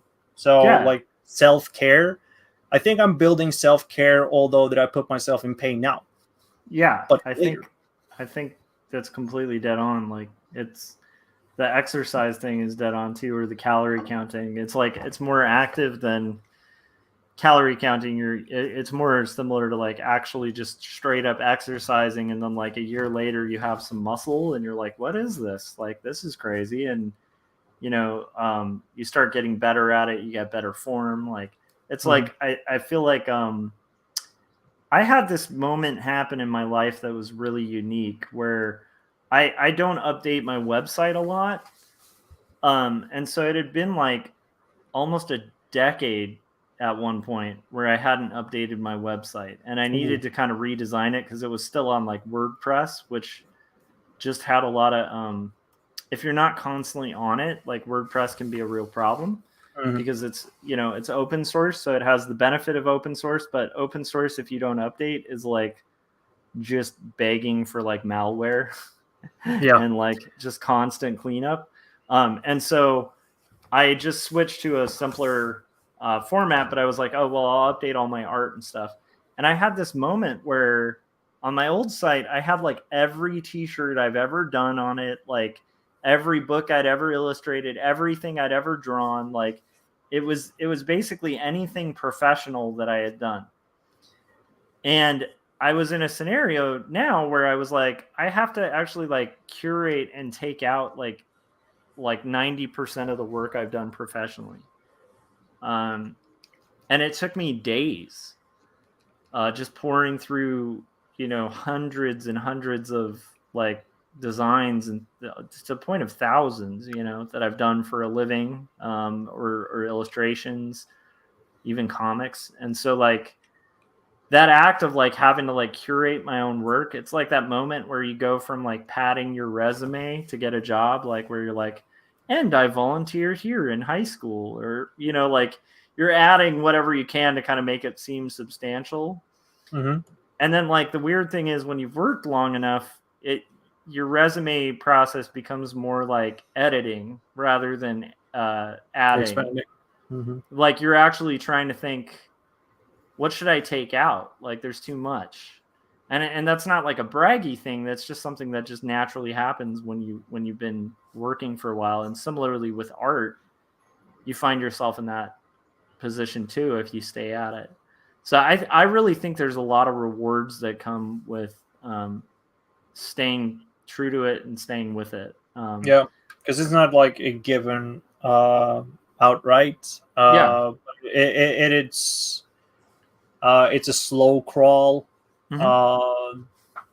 that builds itself. It's like piles of bodies. I mean, like when you have slain one thing, it looks it doesn't look any different when you're walking forward. But as soon as you like keep going on, and then you just like look behind you, you find a mountain that you've cropped up. Then you suddenly realize the gravity of like, oh, okay, so yeah, I've done a lot of things. Yeah, and I think like I think that like the other thing is like I knew a lot of really talented people when I was in art school who like wanted to do comics. Mm-hmm. And they got like maybe like 20 pages in or something like that, and a lot of them just kind of stopped and were like, when I have a day I'll do it, and a lot of those people I know, and like they still don't have like a graphic novel, and that was like something they really wanted to do. Mm-hmm. Whereas like I've been just kind of nonstop throughout the years, just kind of carving away at these things that are taking me forever. And while like initially like they were faster artists than me, way more talented than me, but the weird thing is like just by kind of carving and being like that turtle, where it's like I'm the tortoise in this race. But what's cool is again, like you see like the fruit of it, and you're like, oh crap, I have some books. Like I actually have a book. I have 2 books. I'm on book 3, and before you know it, it's gonna seem like this really crazy amount of work, but it's not. It's just like it's very gradual and slow. And then you look back and you see this like crazy amount of progress. You're like, I didn't realize it was like standing on a mountain here, like because it's just been such a slow incline, right? Yeah. So, that's where I'm not gonna like I'm not intentionally bringing it up for the record. It's just like I want to use it as an example for myself. One of the things that I couldn't like relate to or do when it came to CG and CG affiliated groups was that problem of I don't give myself enough time to create, because I'm mentally comparing, contrasting, and competing with these people who are better off than I am on a lot of things, like resources wise and time wise. So I know that I have to backtrack or like distance myself from that whole like periphery to better focus the attention in on myself so that I can create in my own pace. Mm-hmm. I have like a weird toxicity where I don't like elevate myself. If I don't like do it and have a great output, I put myself into like a lot of shame because I'm like mentally deranged that way.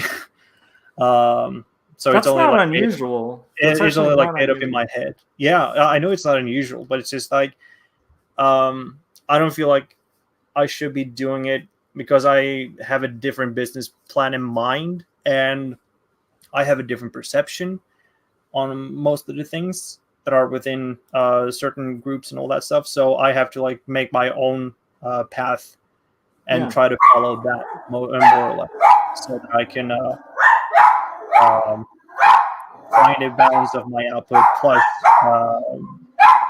like expand. Um, yeah, expand with careful decisions, not being dictated by others or dictated by a market, but try to find sustainability while having like a good output. Yeah, I apologize for like the wolf pack in here Not at sort all. of chiming in. Yeah, I think that's a really healthy thing. It's like you kind of have to chart your own path. And again, the weird thing is sometimes that longer range stuff like pays off better in the long term. Mm-hmm. Oh my gosh, that dog. You done, bro? Yeah. All right, Scotch, you're done. It's okay. All right. So, yeah, I think some of that stuff pays off more in the long term too. Where Because like there's a lot of people going for like very quick short-term gains and like just pushing themselves to a crazy limit. Mm-hmm. I came to this conclusion really early on in commercial art where I don't really do comics for like a living because I can't make the kind of comics that I'd want to make for a living. I'd have to like sell something of myself, and the payment, frankly, just isn't really all that great. Mm-hmm. And so what I needed to do was like for myself, and like again, this took like self-analysis, but it's like I had to find a place where I could do art for a living that was separate enough from comics to where I could actually afford to do the comics that I want to do, as opposed to like being dictated by a market, and making, because I think I was very critical of like people making like hackneyed comics, and I actually understand why a lot of people do it, because you have to make a living. So it's like if you're trying to make a living as a cartoonist, like that kind of makes sense. Like if that's what people want, you're going to make what the people want. And I just have this part of me that like is very much like the artist, and it's going to sound kind of smarmy or hopefully not super pretentious, but it's like I honestly believe the art is worth not compromising on. Yeah. Like compromising to an extent, like where I'll promote it and market it and talk about it and stuff like that. But like, yeah, I don't know. I'd rather have like a creative career where I can make a decent living, and then when it comes to like making my comics, I can sit down and focus on all the stuff that when I meet professional cartoonists, they're like, one day I'm not going to work on, Batman. I'm going to work on my own thing, and then like 20 years later, they're still working on Batman or something, Yeah. Or they're like, oh, why does everybody only like my work because of Batman? It's like, I don't know. I'd rather like chart my own course, and also do it in a way that like isn't in that comparison game. But that's a tough thing, and it's hard not to like beat yourself up. I think in art, and it's also hard not to get in that like compare and despair kind of territory, Yeah. I figured like, or at least some part of me had like a bad moment of retrospection where I was thinking, shit, am I just stuck doing bone meal? And that to me like immediately shook me to wanting to like do other things as well, rather than to just being stuck with bone meal. Because I promised myself that it would be a year, and if it did take any interest, or like made any interest at all, during the time of its run. Yeah. I promised that I would do another season of it, or a year of it probably. But I wouldn't want to be tied down to create strip work like that, because that's sort of like the not only an innate fear but my innate rage against my own industry here in Norway, because most of the works that are created here are strip based, syndicated strip based. Yeah. So I wanted to create my own difference, not only for my country, or like being like a one that can chart my own kind of like trajectory, but also try to prove something that that it doesn't have to be this way. That there are alternatives, or Yeah. alternatives to do it. Well, I kind of feel like the strip format is beneficial in the sense of like getting your chops like there, you know? Yeah. It's like it's almost like getting in little bouts to like learn how to fight, you know? Mhm. It's not a bad start, you know, I don't think. Yeah, but if you like feel if we go back to like that whole training, and you feel like you've done enough exercises, but you don't level up and do other things, then you get trapped by doing the same physical exercise all the time. We talked. I think Gary mentioned that a couple of streams back too. And I want to like make the strips now so that I can like churn out the work and be strong-headed enough so that I can like that I have enough confidence to do the longer stuff. Chase says, do you think there are any new and interesting Batman stories left anymore? I kind of don't. I feel like all the best books have already been made. DC is oversaturating the market with bad Batmans. Yeah, for sure. There are a couple of stories that are good, but I don't think that there are considered canon. There are more like elsewhere stories. You have like Batman Damned, Batman the White Knight. Sean Gordon Murphy, I think it's weird because I don't follow comics. I don't own anything by him, but Corey Kerr kind of got me into his stuff, and just to me, he's one of the more visually exciting artists that I've seen in that industry, where there's there's a signature to his style, like it's recognizable, but it's also formally like just on a like he does stuff with inking I haven't really seen done. And that's such an impressive thing to see in comics. I think that like I empathize with the formulaic writing that happens with people who are stuck writing the same properties. Because a lot of people that I've heard that get into the industry, they get into it like a lot of the guys that go mainstream have like a sincere love of characters, and they have like certain characters that they just like have wanted to write for like their entire lives, right? And I think a lot of them will end up in a scenario where they're like, they finally get to write Batman, and they'll write a whole arc that's like dependent on a specific villain.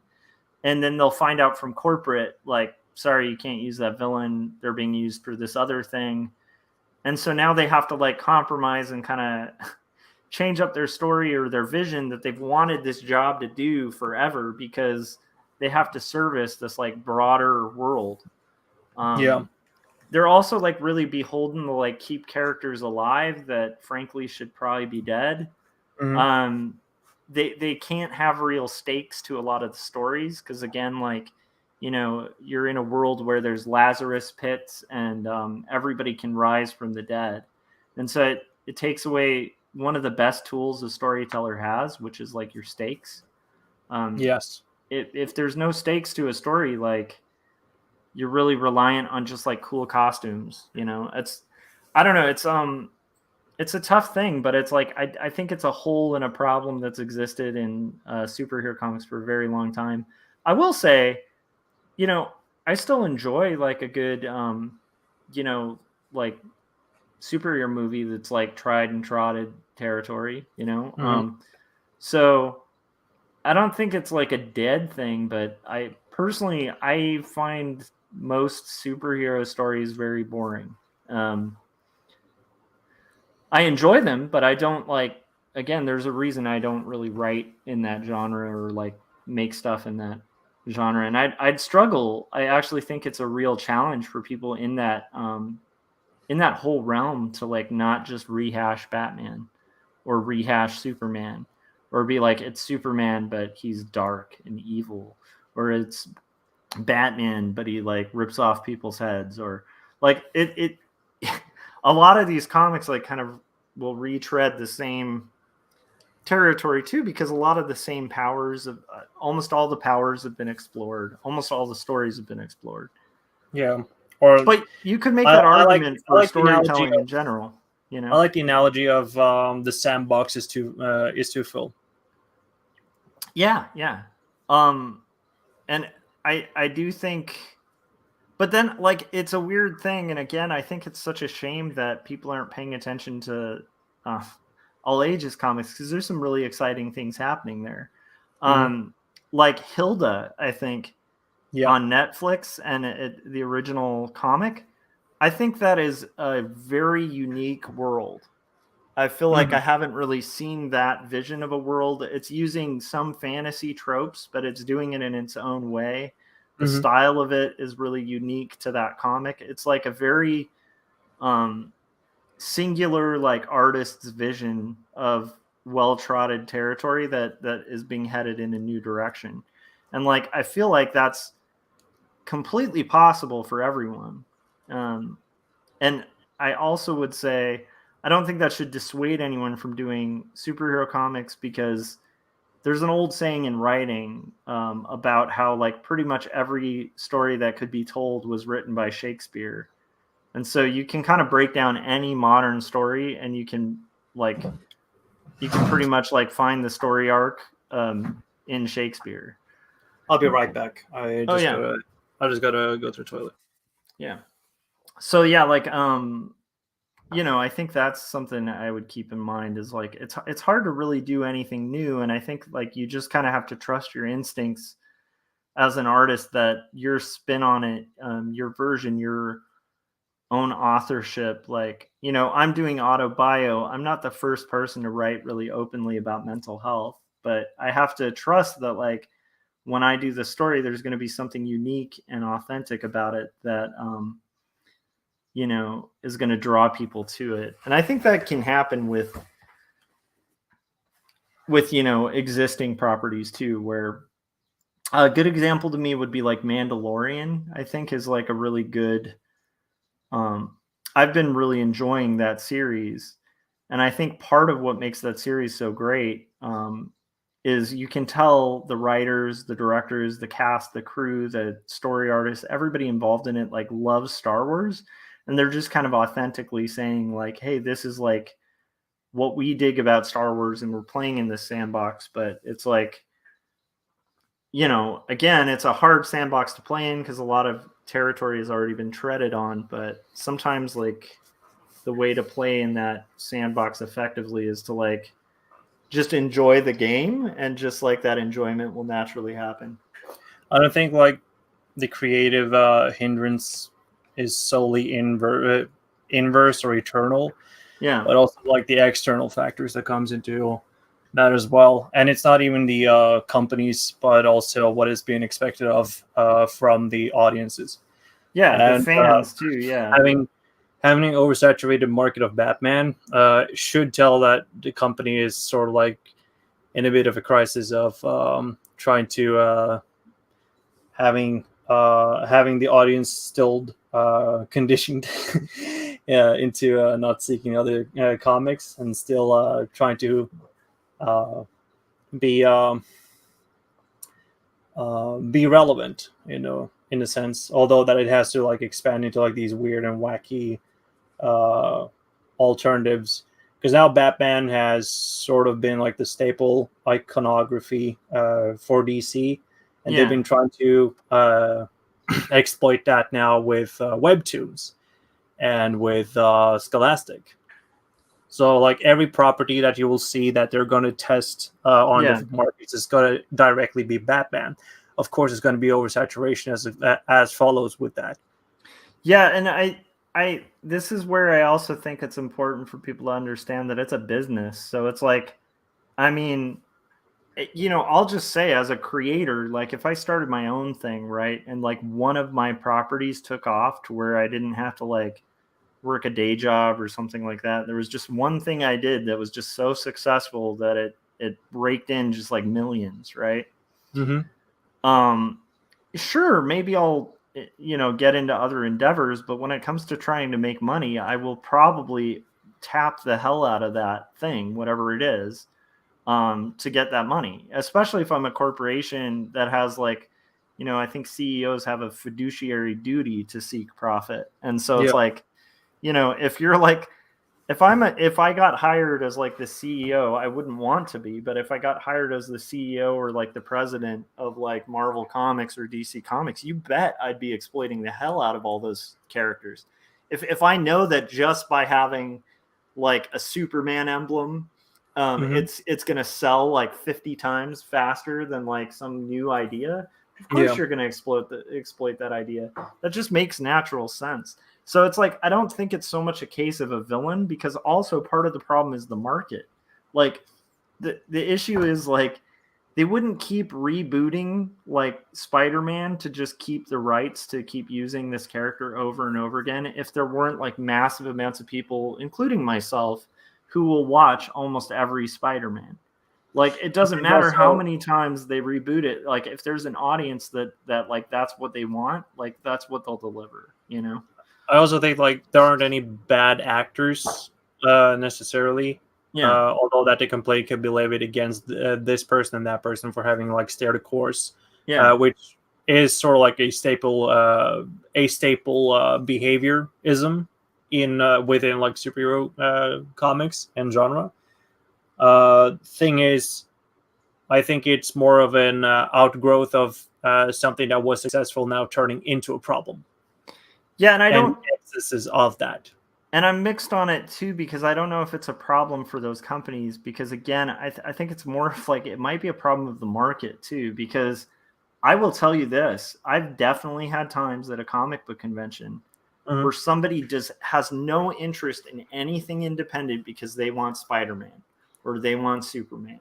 And that's a good portion of the buying public. And that's actually where the speculator stuff is really destroys the industry as well. Because again, like, if you're buying stuff for speculative accrual of growth, then of course you want the thing that's already a cool property, right? Because it has way more likelihood to like increase in value. It's I don't know. I think the audiences need to change too if they want to see like a huge change in it. And I think that does start with awareness of like what has been going on in the underground for a very long time. I think it would be hard to kind of try to change like what we're delivering as independent creators without having like a very vast awareness of like what indie creators have been changing in the field. And also like I've talked to you about this ad nauseum, Jake, but it's like the that's the exciting thing about seeing these major publishers putting out like books for kids like Dogman and stuff like that. Like Dogman was not an existing property, you know. That's a Mm. completely new IP, and it was created by like a kids book writer who's making comics, and it's like a bestseller. Yeah. So that right there, like criticize Scholastic all you want, but Scholastic had more balls to put that out than like DC has when it comes to like their own risk aversion when it comes to new characters. So it's like now we have a completely new IP. You have stuffed animals, you have everything, and it's completely marketable. Well, within those companies that are still like doing like the big two, especially, is that they're Yeah, regressing heavily because like DC ended Vertigo. yeah. Are you in the? Why the fuck would you end Vertigo? Well, again, like money, man. Like that's Yeah, the key. That's that is the key. But then again, why would you end Vertigo when you could have thought of better products to yeah, it? but Did you then want to it's save money so that you can push it all over to the other like broadenings with the already existing IPs that you know will succeed? Was it because it was risk aversion, or was yeah, it of because course it's risk aversion. yeah, but still there were a whole sector of audience or like an audience sector within Vertigo itself. Yeah, That was separated away from main DC. Yeah, I agree. I mean, like you had it like was a suicide run. I say. Yeah, Preacher. You have the Sandman. You have like you have fucking all the good Grant Morrison books that came out of that. Yeah, I loved Vertigo. Vertigo got me into indie comics. It's one of the companies that opened my mind to like the possibilities of indies.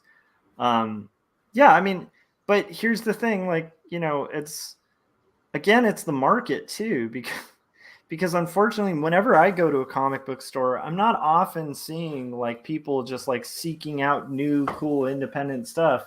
I quite often see the guy who comes in, he wants to pick up his Spider-Man issues, he wants to pick up his whatever property, and then he leaves, and there's like a whole shelf full of like other stuff that they're just completely ignoring. So this is why what I'm getting at is I think it's important for people, especially in comics, to see the potential that's offered by bookstores, not comic book stores, by bookstores, by comics in bookstores, by comics as literature, by children's books starting to publish comic books. I think that like there's a huge opening there that could actually override a lot of this problem. Because here's the thing, like when you go to a bookstore, you have like your, Tom Clancy novels and stuff like that. And those are always going to exist, right?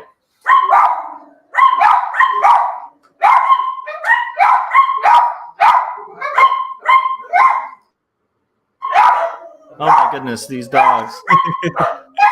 You have like Stephen King too, right? Where it's like Stephen King is always going to be in print. But then you also have... Sorry, to be continued. I'll mute it.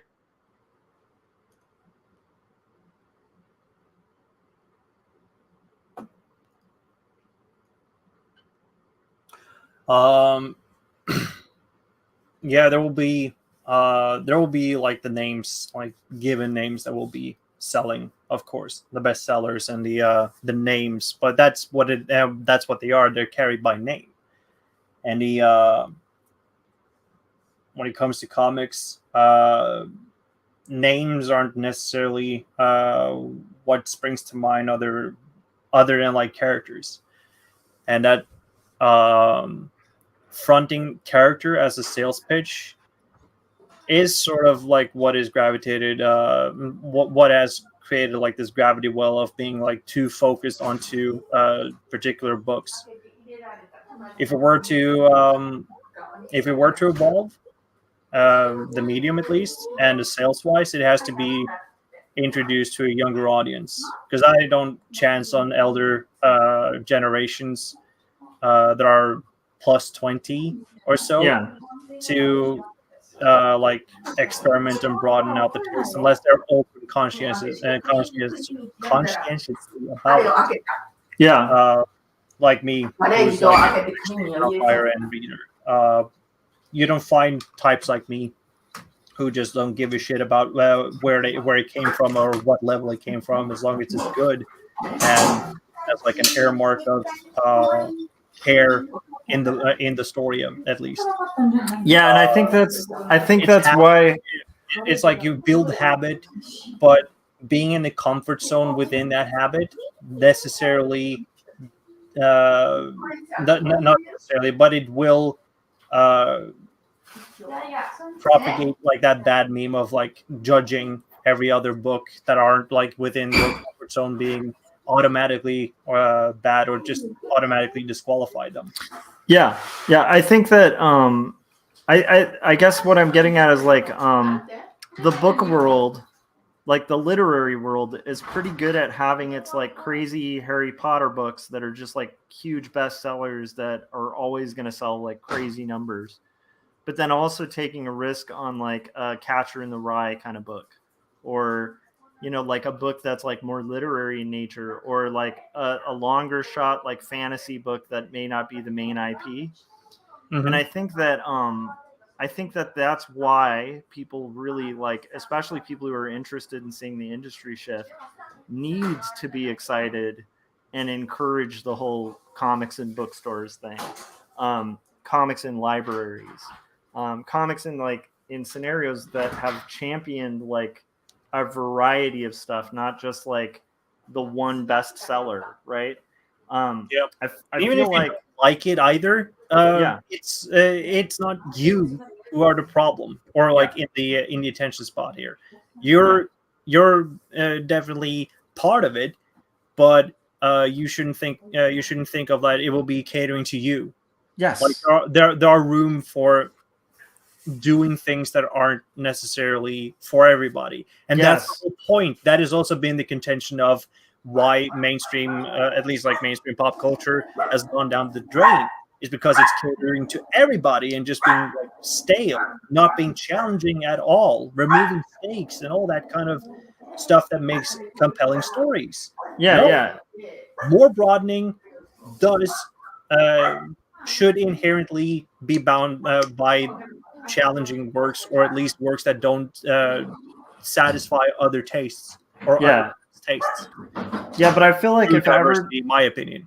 yeah, I agree, and I also think like if you're just looking for like you know the same old like Batman comic, but like you're gonna change the costume, but it's basically the same old comic, um, with no new gimmicks or anything like then those comics exist, like they exist and they're quite often reprinted. I would encourage people to just buy those reprints, but it would be nice if we could kind of move forward and make like new characters and new iconography that isn't like dependent on existing IPs. And also that we get more comfortable with like, hey, if we're going to make new stuff with existing IPs, like maybe it won't be servicing all the things you loved about the original IP, because guess what? If it does that, it's just going to be this stale, recycled nonsense, over and over again. I also would say like I'd like to see creators be a little more bold and like have characters that don't always live for eternity. We don't have to make everything like a Greek mythology where it's like these gods that just live for eternity. If there's one thing that I really want off the table right now, would be things that are inspired by Greek mythology and following like to a T, because even those gods die. Yes. You know, yeah, and like every single mythology has a prophecy of coming destruction. Yes, and they will die. So yes. why don't let these superheroes who are influenced by those die for once? I like Nate's comment here. Comic characters should age and die, and that when they die, that's it. And there should be like a wait time of 15 to 20 years, real world, like our time, before the character can be reused again. Now, yeah, or I like see that work, but the market won't like that, unfortunately. Yeah. And I think there are some characters maybe you just don't want to kill off. Maybe you do want to just kind of keep recycling, like But I do think, with stories, if you want stories to have weight, they need stakes, and so bring stakes back to stories. And also just stop using, like, you don't have to use gimmicks to sell stuff every time. You don't have to like kill off every single character. And or if you're gonna bring steaks, you should also bring potatoes. That was my wife's joke, and I just want to highlight that's my wife, and she's awesome, and she makes dad jokes.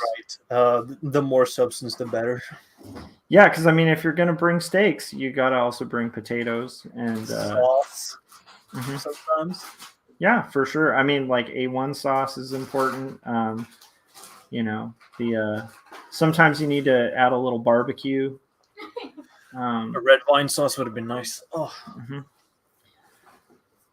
I'm enjoying the conversation though. It's funny though, but like here's the thing: for everyone who complains about that stuff, like the first thing I would do is just like stop digesting it. Like if you have a problem with the hackneyed stuff, just stop buying it. That's okay. And then like the other thing is like start making better stuff. I wish people would offer better substitutes instead of just being like, we need new IPs so we can rake in $1 million and do exactly the same thing that we're complaining about. Like, that's not a solution. That's just literally going back to the exact same problem. Make unique stories too. Like, stop just doing superhero books, Like, I really am getting bored with the amount of people who just recycle superhero books. Like, maybe do other books. Like, think about Will Eisner and how much he wanted to see comics get out of what he called the comic book ghetto. You know? See, I think I also want to like take this discussion to like another topic. It's tied to it, but it's incredibly important that I find that to it towards like originality at least, or in creation of originality, even though it might not be like wholly original. Researching other things that you can write and create a comic of. Yes. One of the like key things that I want to like work with has always been like surrounded with like media and media psychology and regular psychology and all these other like things that are like interesting. And I mentioned this a while back too, like 2-4 streams ago probably, that I wanted to see works that have written about something that isn't familiar, but something that can be taught or at least put into a simulated sort of like space, like in a comic. Yeah, almost like comic essays, you know? Yeah, it requires a certain affinity for creating not only comics, but also trying to explore and have like wider interests. Yeah. Wider interests will also influence your way of tackling fiction and nonfiction. And like that story that I mentioned earlier, like to you the other day about wanting to write a story on Catalina. Yeah. That whole thing I've tried to build up with a lot of interests that I have, not like solely based in within Japanese media, but I also wanted to like introduce like music, and I wanted to introduce psychology, and I wanted to do like really shit insane things that I haven't like seen.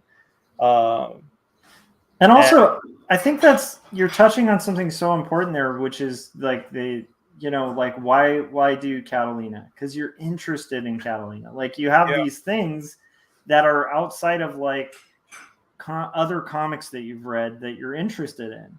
And it's like, I think that naturally will come to like a conclusion of something that's like a little more authentic, you know?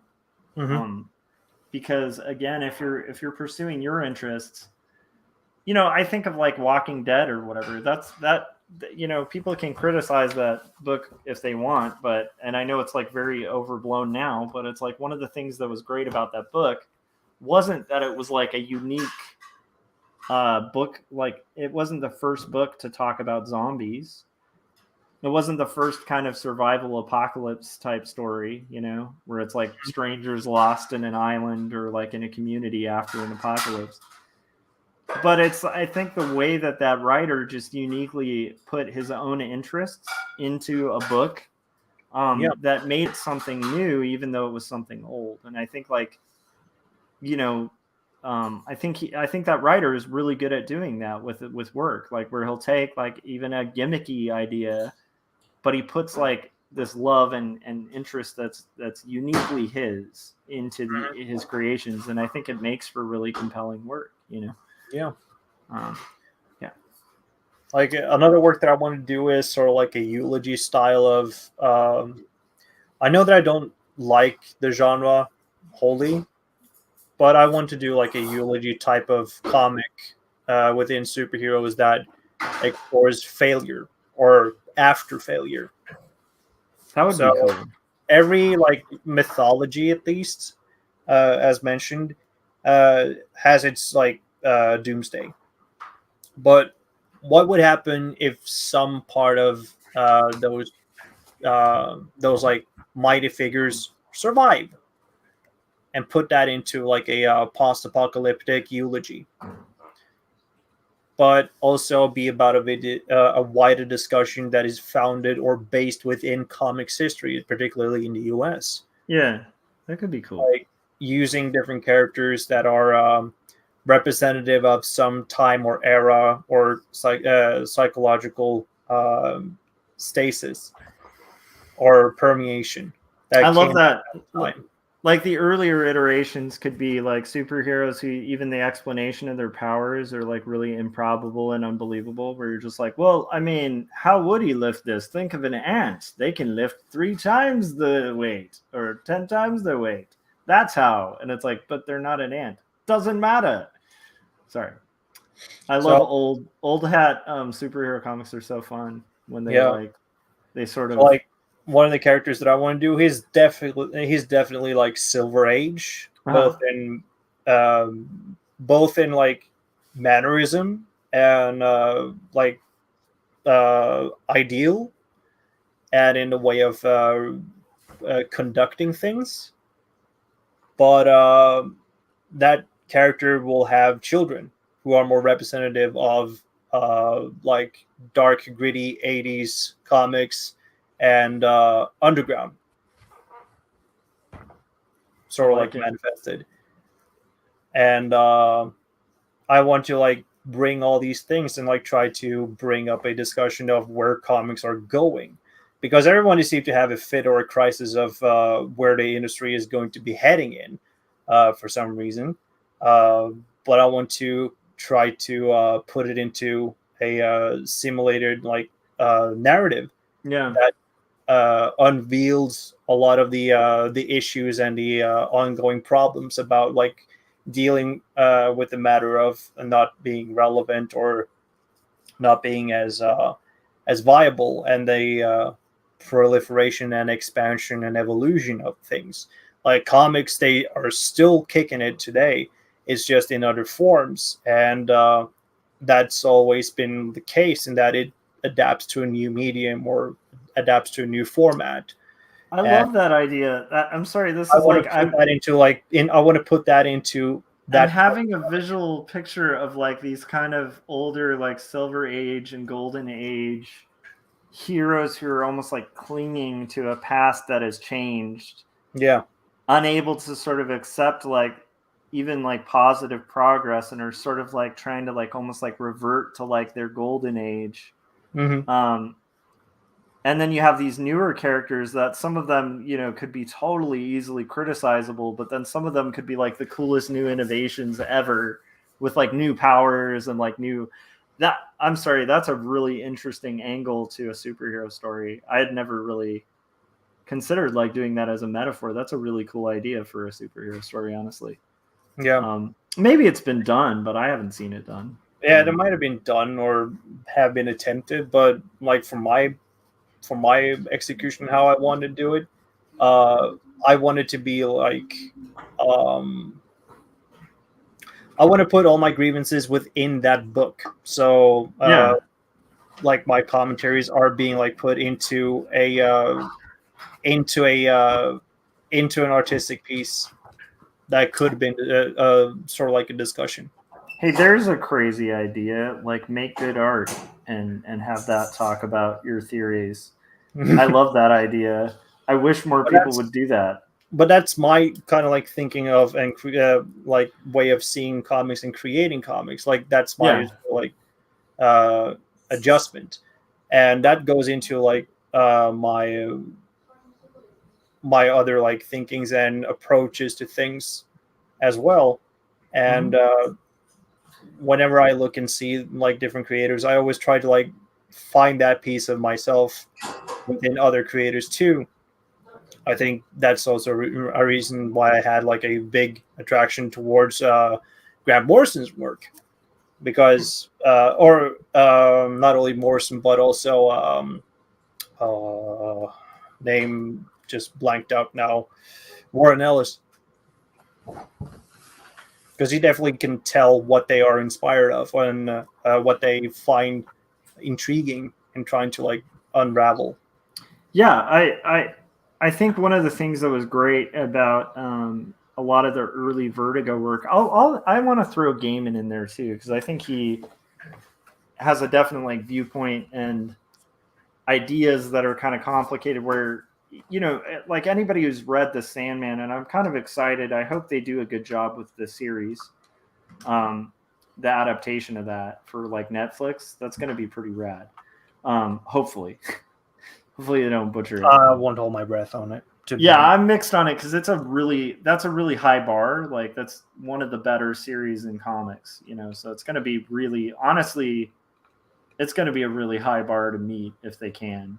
And I've seen so like Coraline, like really good example.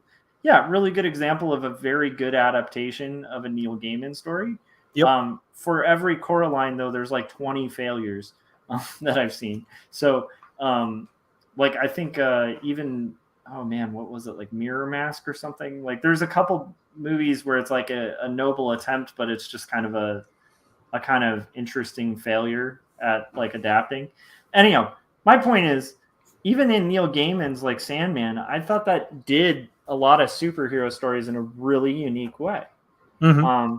It did mythology in a unique way, where it wasn't like, oh, it's just retreading like Norse mythology. It was like its own world and its own mythology, but then it also would tell, like, that has one of the most interesting Arkham stories I've ever read, like tied in with it. One of the most unique Batman stories you're going to read, and it's in Sandman. There's a lot of like interesting recycling of characters in a different approach. That wasn't Sandman. That was Grant Morrison's Arkham Asylum. No. I'm not talking about Arkham Asylum. I'm talking about like there's a sequence within the Sandman that connects to the actual Asylum Arkham, but it's in the Sandman. It's not. I'm not talking about Arkham Asylum. I'm just saying. There's issue number on that? Sorry, what? Do you have the issue number on that? I don't have the issue number, but it's during the. It has to, like, there's a sequence where there's an escape from Arkham. There's a kind of crazy doctor. There's a nurse that gets kind of held hostage. No. I remember. Yeah. So I can't cite the specific issue, but yeah, it's like a very subtle Arkham story, but it's definitely an Arkham and Batman related story in that universe, but they brought in the Sandman. I think right. There are ways you can kind of approach these things in like unique ways where each person has their own voice. Morrison's a really good example too. He always has his own kind of take on it. And actually, he is kind of hitting comics from a similar approach to what you're talking about, where there's like almost like essays and theories in what he's writing, not just stories, like there's a depth to them and a critique, a social critique in there. Mm-hmm. Yeah. I love that. Morrison was also quite into like criticizing comics consumption. Oh, totally. For a good while, like Tom Strong. No, was it Tom Strong? Flex Mentallo. Sorry. That graphic novel also discussed that whole like the whole exploration of comics in the superhero genre in a very clever way, I would say, by using a meta framing, but also that the meta frame is also a blurring of the lines. I like that. Yeah, it's tragic, but at the same time, it's also a great payoff that'll come out of it. That's just it erects a lot of like the faith within and tries to save itself, really, because like every meme, it tries to survive in some form. I like this idea. I would love to see that from you, Jake. I think that would be a really cool thing. I mean, I'm enjoying Bone Meal though, and I think you should stick to your goal on Bone Meal. But that's a lot of these projects sound really exciting. Yeah, for the next couple of years, I'll probably write while I'm doing more Bone Meal. So that's smart. So improve the chops and get the story down. Yeah. So I'll be spending a couple of years, probably 3-4 at least, to write out the stories so that I can work with them art-wise later down the line. Cool. If you ever need a proofreader, let me know. Sure. I could always use a person who could correct my grammar. Hey, we all need them. I have like a select circle of people that I rely on to kind of check my grammar and stuff. And then I love posting progress as I work on it. I would recommend this for anybody working on graphic novels that are long form. Post as you're working on it before it goes to print, because you are actually crowdsourcing spell checking and grammar checks, which is great. So like even stuff that like my editors have missed and stuff, I've had like family friends go like, sorry, you kind of worded this weird, or like, oh, did you forget like this? And they always feel bad, but I always feel super thankful to get that kind of feedback, because it saves me. It's better to find out early than like late when it's in print and it's just too late to do anything about it. I agree. Brianna says, normally I enter the chat when Joshua is talking about crazy murders and 3-letter terms I can't get my head around. And if tease anyone, this is an improvement. Okay. Yeah, you got to back it up a little bit, because I did go on a like angry rant. I don't know if we talked about murderers though, but you got any top 5s? Top 5 murders? Let's see. Start with no. Brianna, welcome. And yeah, we were just kind of talking about like, I think that's I think the way what you're talking about with comics seems like a much healthier approach to criticism. Like I feel like as an artist, the most effective criticism you can do would be art. Like if we're doing visual communication, I feel like your critiques of visuals should happen in visual communication. Yeah. Like I have stuff I want to say, and I'm putting that in my books, like, because that's going to speak louder than like, I don't know. Yeah, action louder than words. Yeah, it's and also it just is in trying to like simulate something and then see if there is any response, like what we talked about with Pollock and how the art world around responded to that. Yeah, I Dream by going like within like his experimental direction, or going completely opposite to that. Yeah, and agreed. Feeding that's what comics need if it's going to be sustainable in the future. It's going to have like those voices who are there to at least put it into test or into action, in order to not being self-evaluating, but also self-critical and trying to examine other avenues that will create a leap forward. And it's not about like, and sorry, I have to like rephrase that. What I was going to say, that is influence in my eyes. Yeah, it's not like you're being influential in the work that you're doing for accomplishment or for having like contributed, but that you are contributing, still actively contributing, and wanting to see the change that you wish upon. Yeah, and I think also when you're analyzing your work, like, what are you contributing is not a bad thing to question. Not that like, I think the act of contributing is good, and you don't want to get in your own head, right? Like if every artist like has that, every artist has like a dark moment of the soul where they're like, is what I'm doing even worth it? Does anyone care? That kind of stuff, Yeah. So I'm not saying like go down that chain, but I do think every once in a while analyzing, being like, hey, I feel this way about comics and what they should do. Am I doing that with my comics? That's not a bad thing, because like, again, like, if to me, it's like, if it's not in the work, then like, what is the purpose of the work, if not to like achieve whatever aim you want it to achieve? Or maybe it has a different purpose, like, because we're visual storytellers, so maybe like the purpose is to like make someone laugh, and that's a good purpose. Maybe the goal is to make someone think a little bit about something, like that's a good purpose. Like there's different purposes, but basically I just want to talk about dolphins, so that's Echo the Dolphin. Are we going for that game? Well, I was just wanting to talk about porpoises, like different porpoises. There's all kinds of porpoises. There's anyhow, sorry, that was another bad dad joke. Porpoises. I was doing porpoise purpose wordplay. Oh my gosh, Jake, you're awesome. Thank you for hanging with me for like the 2.5 hours that it took to get this panel rocked. I appreciate it, dude. It's also fun to talk to you. Oh wait, I'm not quite done. I was gonna start rapping, but I have to. Do you see that little unfinished spot right there? Yeah. It's this guy Behind the wheel. Yeah, it's like these little piston things. Whatever you would call those.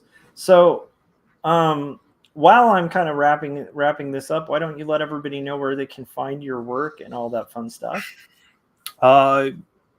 You can find me on Twitter and on Newgrounds under the handle that you see in front of you. And if you don't see and just listen, at J Twister, not a V, not a W, a V. Sorry.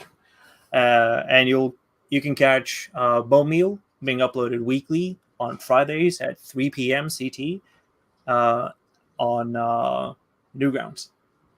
I love it. And Jake, I always appreciate your thoughts on stuff. It's fun to.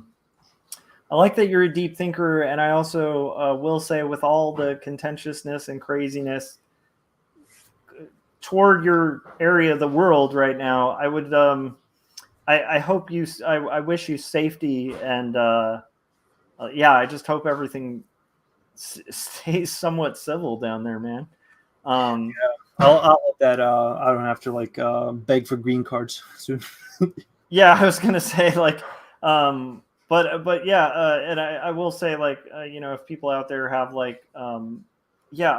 wish Jake some good juju and prayers and all that stuff. All right, for my stuff, I guess just pick up Jacob's Apartment. Make sure you pre-order it, and then if you haven't yet, pick up a copy of Two Stories. It's available at a really discounted rate, and if you have an Amazon Prime, it's free shipping, which is not a bad way to go for Two Stories. And then for Jacob's Apartment, you can just pre-order that through Graphic Mundi or ask your local comic book retailer to order it. And other than that, I guess thanks to everybody in the chats who kind of showed up.